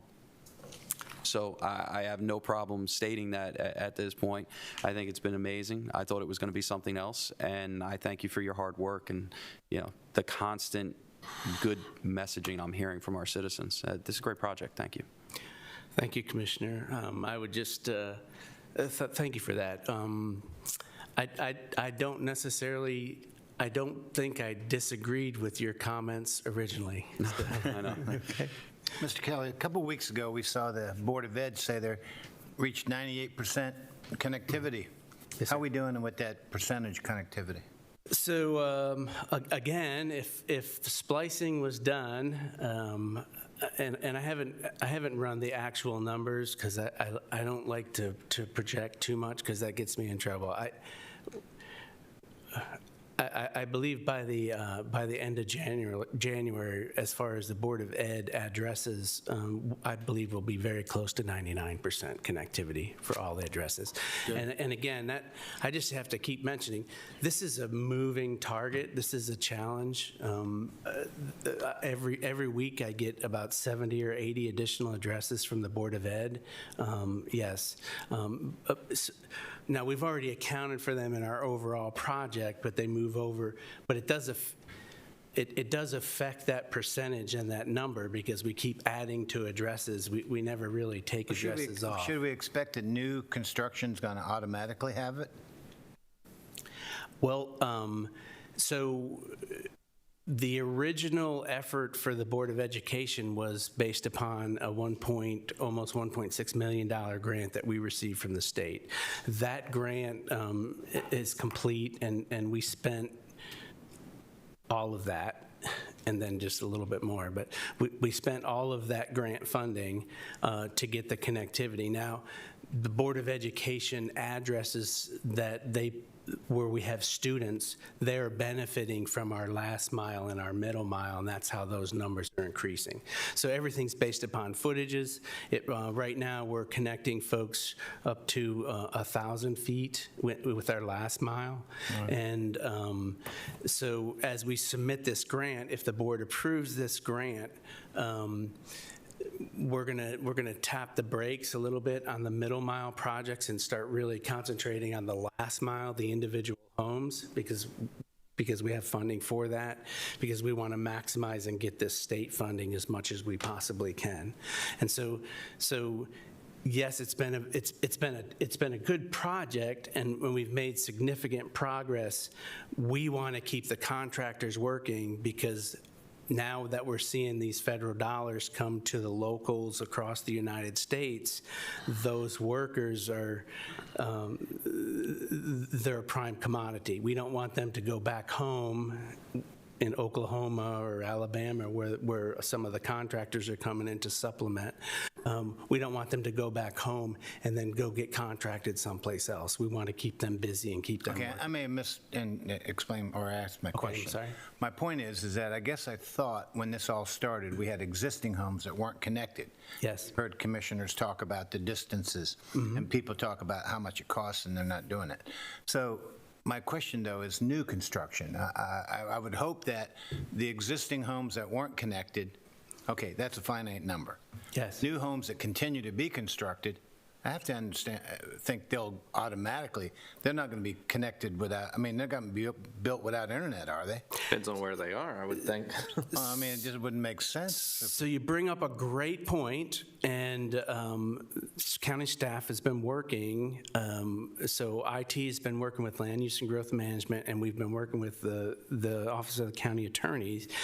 And I'm not sure when we're coming before you, but the concept that we have and that we're kind of working is maybe changing the permitting process, and I want to be careful because this is very immature, but we want to give the commissioners an opportunity to ensure that any new homes that are built have infrastructure installed there. Absolutely. Now, how that looks, that's totally up to the commissioners, and we're looking at that.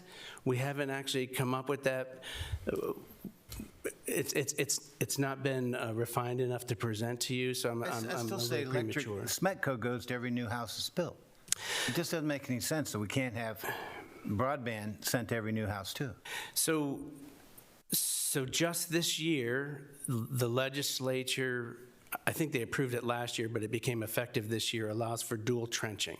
So what that allows, and what the locals can require, is if there's a trench being built to a home, or a trench, SMECO or whoever, then the local can require additional infrastructure to be installed. So you only open the trench once. That's the biggest expense, is the construction part.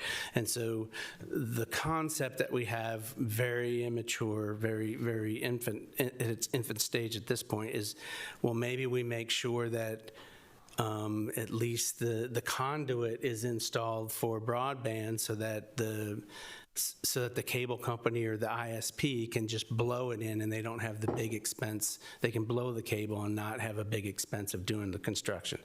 Mr. Kelly, I think, this is something I was thinking about for a while as we were going through this, which is, in 2021, our society is technologically there, like where we're at, speaking smartphones, internet computers, working from home, telecommuting, whatever you want, Zoom commuting, new term.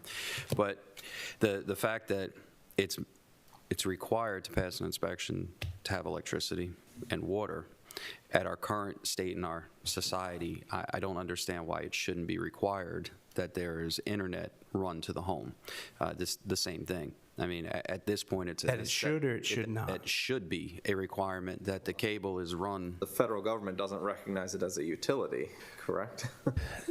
Right. So that is the challenge. But the dual, I believe the dual trenching, and I'm getting into Mr. Weiskopf's area. I believe the legislation for dual trenching kind of opens that door for the locals to maybe in our permitting process, and maybe it's not the full infrastructure, and then, either. So that's one option. The other option might be is we just say, there was during the rural electrification phase in the United States, there was a time where the federal government spent money getting electricity to homes, and then that time ended, and from that point on, if you built a home and you wanted electricity, then there was a cost in that home. Then it's the cost of the home. And so that's where I'm at with it. It is exactly that. It's a different era. It's a different time. But that's where we are with the internet and all the infrastructure that goes with it. I'd like to be on the forefront of it. I'd like to be able to start that move and continue to be setting the trend, so to speak. So I think this is something that, while it may be in its infant stage, I'd like to see what it would actually look like on paper and navigate that process. While it may take us a little bit to get there, but I'd like to see that. I'd like to see what work product you have on that. Well, I can certainly provide to you what we've been discussing. That'd be great. Yes, sir. Sure, we can certainly do that. I'm sure there'll be a cost incurred, because 22 years ago, I built the present house I'm in right now. I had to pay for the electric to the house, and the telephone line was run down the same stretch. At that time, we didn't have too many cell phones. Right, and it was a cost, though. I had to pay for that. Sure, and there is almost a gentleman's agreement, certainly when there's multi-home construction going on, they get the utilities and the internet service providers and so they work together for those projects, but what we're really trying to concentrate on is the individual, because we're 40 to 60, probably 40, 60 addresses are new coming onto our list every month. New addresses, new homes. And that's what I'm concerned about. Is how are we? I don't want to keep playing the catch-up game and getting back into a detriment after we've made so many steps forward. Why would we get taking those steps back? So we got to remedy that now, prior to getting to that point in that junction. Absolutely. So I will step up the process to get before land use and with legal, and come to the commissioners with some options. Sure. That concern. Sounds good. Sounds good. I will thank you for everything you've done, and for the public to understand. I'm glad to see ABB's putting a little bit of skin in the game, for lack of a better word. You said $300,000. I believe those were the exact words in the discussions that we were asking for, yes. So it's nice to have skin in the game while people are upset about the process.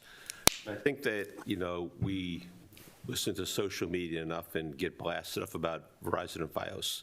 I think it's fair to say Verizon and Fios aren't coming to St. Mary's County. Is that a fair statement? They haven't to this point, and as far as I know, there's only 2 multi-unit dwellings that actually have Verizon Fios in the county, and that's in the Lexington Park area. But that's not going to residential homes, if I remember correctly. No, sir. So I want to like everyone to at least listen to this again. Verizon Fios is not coming to your house, and you can. But we encourage you to call them and ask them to. We've asked. The response has been pretty much no. It continues to be no, and as Commissioner Guy Cole and myself know, we depend on Verizon copper wire to get to our house so that we have some connectivity. And we're working on it. We know we're last on the last mile. We get that part. But that's no fault of yours, obviously. But I'm glad. I wish Atlantic Broadband would understand the concerns the citizens are having and expressing. So while they've invested their skin in the game, they're getting multiple millions of dollars of fiber put in for them, which is a business expense and a business opportunity. And all we can do is we can try. But like I said, it's nice to watch TV. I have a dish and it's very comfortable on my dish, and it's nice to listen to Verizon Fios commercials on television, but please remember, it's not coming. It's just not coming. Unless they decide to buy Atlantic Broadband, at which point in time, the answer would be yes. Yeah, and, by the end of January, there'll be about 140 addresses that will have the ability to get that connection that had it not been for this board and allocating those early ARP funds, they would not be having connectivity. And more to come. Good. Well, we had the conference we just came from, MACO, and I suppose your representative at the state level made some announcement that he has a lot of money all of a sudden. Yeah, Rick Gordon gave a very good And it was pretty good, and plus he's gotten 4 more people on his staff, and so you might want to start tapping into him again. I know you have regular conversations with him. That is exactly what the request is before you, to authorize Commissioner President to sign the 5 applications to get some of that Rick Gordon state money. And He made a very good statement. He has quite a bit of it sitting there. Yeah, we're expecting some more announcements from his office, probably in January, February, and and hopefully he'll be very receptive to these applications, and then we can continue our work. Well, I'll move to approve and authorize the Commissioner President to sign the final 5 applications for the Neighborhood Connect grants and any related documents once finance and legal have approved them. Second. Have a first and second. All in favor? Aye. Any disapprovals? Ayes have it. Thank you, Mr. Kelly. Thank you, sir. Thank you, Commissioners, and thank you, Mr. Kelly. That concludes County Administrator time. Okay, we're going to go right into Commissioner time. I think I'll start with Mr. Hewitt today. Oh, thank you, Commissioner President. Last Thursday, had the opportunity to chime in on the Zoom meeting with Senator Cardin's representatives, Roderick Lewis, Mike Thomas, and one other rep, I'm sorry, I forget his name, about the earmark program that's becoming available for communities, and it was targeted towards Southern Maryland, this particular Zoom meeting. And what they did say, this Mike Thomas is one of the senior reps for Cardin, said that the community infrastructure earmarks are what they're looking at, and it could be as high as or even higher than $3 million. Said that the YMCA project in Lexington Park would be an ideal candidate for this earmark. Talked about how they're targeting low-income areas and communities, and that Lexington Park had been identified as a potential for that earmark. Also talked about, in addition to the $3 million from Cardin, there could be additional earmarks available from Congressman Hoyer and Senator Van Hollen, and that the county should reach out to the other 2, actually all 3, both senators and our congressman, to see if these earmarks are available to help. We had allocated in our, or actually not allocated, but we had allotted about $5 million towards outside funding for this project, and this would be a good source. So it was an interesting meeting. There was a mayor on there from somewhere in Southern Maryland. I'm sorry, I forget where she's from, but she was looking for money for outfitting a police station, and they said, no, that wouldn't qualify. And then some people from Charles County were looking for money for allocating some other kind of community project, and they said that would qualify. But I was very encouraged when they said that the YMCA in Lexington Park or the community center in Lexington Park could be a very viable candidate, and hopefully, we will look into it. Today we have another budget work session. I use the term, it's getting to be budget season, and it's going to be an interesting year this year because we have, actually we have high fund balances, which are good, and we have to make sure we can maintain them or at least pay for what we're doing, which is also good. But please tune into our budget work sessions. They start at 1:30. This is our last meeting before the Christmas or holiday season, I'll call it, the Christmas for Christians, myself being one, and New Year. So I want to say Merry Christmas, Happy Hanukkah, Happy Kwanzaa, whatever holiday you celebrate. Have a merry one, and Happy New Year to you. Thank you. Thank you, Mr. Hewitt. Eric? Very good. So last week I was over at the MACO conference in Cambridge. It was a very good conference, a lot of interesting information. Commissioner President Guy was there also, and I want to congratulate him. He was sworn on to the MACO board again. He's been serving in that role, and they do a lot of good work. We had some good meetings with all of the elected officials from other counties that were there, but also with the rural counties, and so it's a really good chance to get together and talk about our common issues, common challenges, and it's the things that we're dealing with, the broadband that we just talked about, every other county's dealing with that. It's amazing how much we have in common that we're all struggling with, and so it was a good session. You saw a lot of the same themes recurring: COVID recovery, the shortage of nurses, broadband expansion, just a lot of the same themes that are going on, and it was a good time. And I just want to wish everyone a Merry Christmas, Happy Holidays, Happy New Year, and we will see you in January. Thank you. Commissioner O'Connor. Thank you. So I thought it was funny getting an email from a constituent talking about our last, I think it was our last meeting.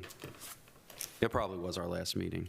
Either way, the email just literally made me laugh, because I realized that no matter what you say, people will spin words to fit their own agenda. And just laughing at the whole thing, or make misquotes in order to fit the certain spiel. And I have still to this day, even after reading the email, after the contempt for this commission, have no intentions of supporting any efforts with the YMCA unless I see a different movement that is going to come from there. I feel no need to pander. I feel no need to go with groups that just want to represent one portion of the county when the rest of the county is not being recognized, and my constituents in the north end of the county are saying as much. There has to be a way to look at this where it serves all the people of the county. And whether it's a pool or no pool or anything like that, to me, you got to get your facts straight, and you not twist your words in order to try and make something that it isn't. Because I can tell you, I'm looking forward to the Commissioner President breaking out his attitude adjuster at a meeting and today, and so we can get some clarity on what people are really, really talking about. Because, I don't know, maybe we should run for cover. I don't know. It's absolutely insane, the woke logic that you see out there.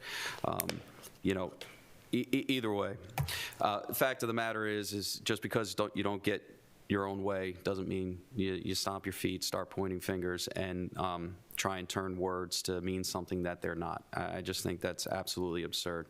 I think the positive process is the way to go, and I specifically spoke to Ms. Greenberg about that and said, hey, look, you got to keep positive. We got to turn every single thing over and look at it. This is $16 million. I wish the level of scrutiny that went into the RAC for $4 million was done with the YMCA. You're talking about significantly more money, taxpayer money, that's going to be turned over to a private organization after that. So that's some of the concern that I have. But either way, as with anything, and I've always said, I always keep that option open to reconsider my decision and my stance based on how things progress. Commissioner President Guy says it plenty of times. Nice matters. Is that what it is? Nice matters. Nice matters. Nice matters. So I think that is very important.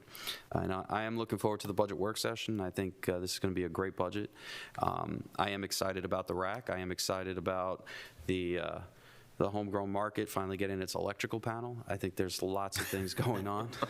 I really am. FedEx, you're messing up. Don't run over anybody's Christmas presents, okay? Please. We don't want that to happen.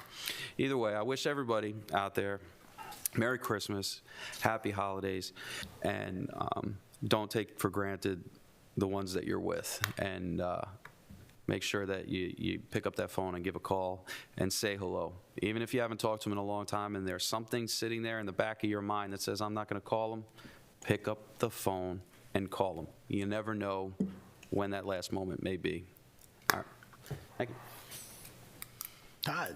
Thank you, Mr. President. A couple of things. First of all, the RAC.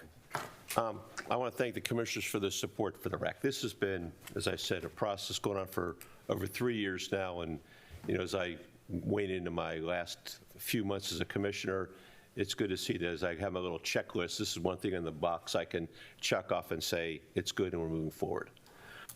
Yesterday, we had the opportunity for Mike's Food Drive. As I said before, Schwartz does a great job out there. He collects money and he gives turkeys away and food. And we went out yesterday and distributed them. I want to thank the Trading Post for their support. I want to thank McKay's Grocery Store for supplying the foods and getting the foods for us, and also for all the volunteers that appeared down at Great Mills High School. So I think we passed over 500 turkeys, and I think some more will come today.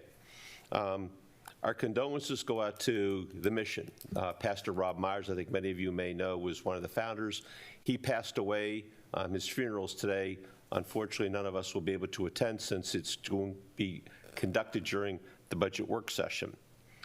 This weekend, we have 2 farmers markets competing. I hate to say that word, but the Flying Farmers Market at the airport will be conducted, and Santa, I understand, will be arriving probably by helicopter if you want to bring your kids out to watch Santa come flying in. And also the Homegrown Farmers Market will be having one of their last events for the season, but they'll be opening them again up in December, or January, excuse me. Lastly, we had the map discussion, and the maps passed. And I want to say that, the commission listened to the people who came in and didn't like what the maps looked like. And they made adjustments, and that's good. I cannot say that about the state of Maryland. The map was designed, it was pushed forth by President Ferguson and Speaker Jones. People testified for hours against the maps. They basically said, we don't care what you think, we're going to draw the map whatever we want to. And then there was Facebook posts locally that on one side were criticizing the fact that, what we did, we got around and we did actually listen to citizens' inputs and the maps were changed. And then the flip side is the day after that was approved, they're criticizing Governor Hogan for not going after Mitch McConnell for maps. So you can't get it both ways. It's so hypocritical and the state is pathetic. But, I understand how the game works and it is what it is. So with that, I wish you all Merry Christmas, Happy Holidays, and Happy New Year. See you then. Thank you. Thank you, Commissioners. You notice today, if you all watched this meeting today, it was conducted in a very civilized manner. And yes, I did make a statement about attitude adjustments. And I got some critical emails from people. Seth and I threatened them, and was I going to start packing? Things like that, and I go, where is this all coming from? I've sort of had a joke about this, but I do have an attitude adjuster. I got it right here this time. And for those of you who've never seen it before, this is in my office. This is my attitude adjuster. It was made by the local Amish farmers, and it was given, I hate to say, I got this at the auction. And just to let you know, I don't plan to really use this, but I do have it just in case. So I just want to let you know that we do need some being nice around here. It's the decision we made on the Y was not a total kill the Y decision. We needed more information. I needed it myself, and it'll come forward again, and we'll have a chance to revisit this again. So let's start being nicer. And I do want to say my meetings here, I don't want a bunch of people jumping up, yelling and screaming at me. And we don't need that. We just really don't need that. You need to come here with a good attitude, listen to the conversation, and then make your judgment after we've made the decision, not before or during, and listen to the conversation thoroughly. I do want to say I'm looking forward to the holidays coming myself, Christmas and of course the upcoming 2022. I am hoping that we make a big adjustment and get away from it. But come March, we'll be almost 2 years into COVID. I know people have been locked down or feel like they have been, and maybe they're concerned or upset, and maybe this is part of the, might need the attitude adjuster here. They need to come in more, and we just need to be civil about this. I think we're moving forward.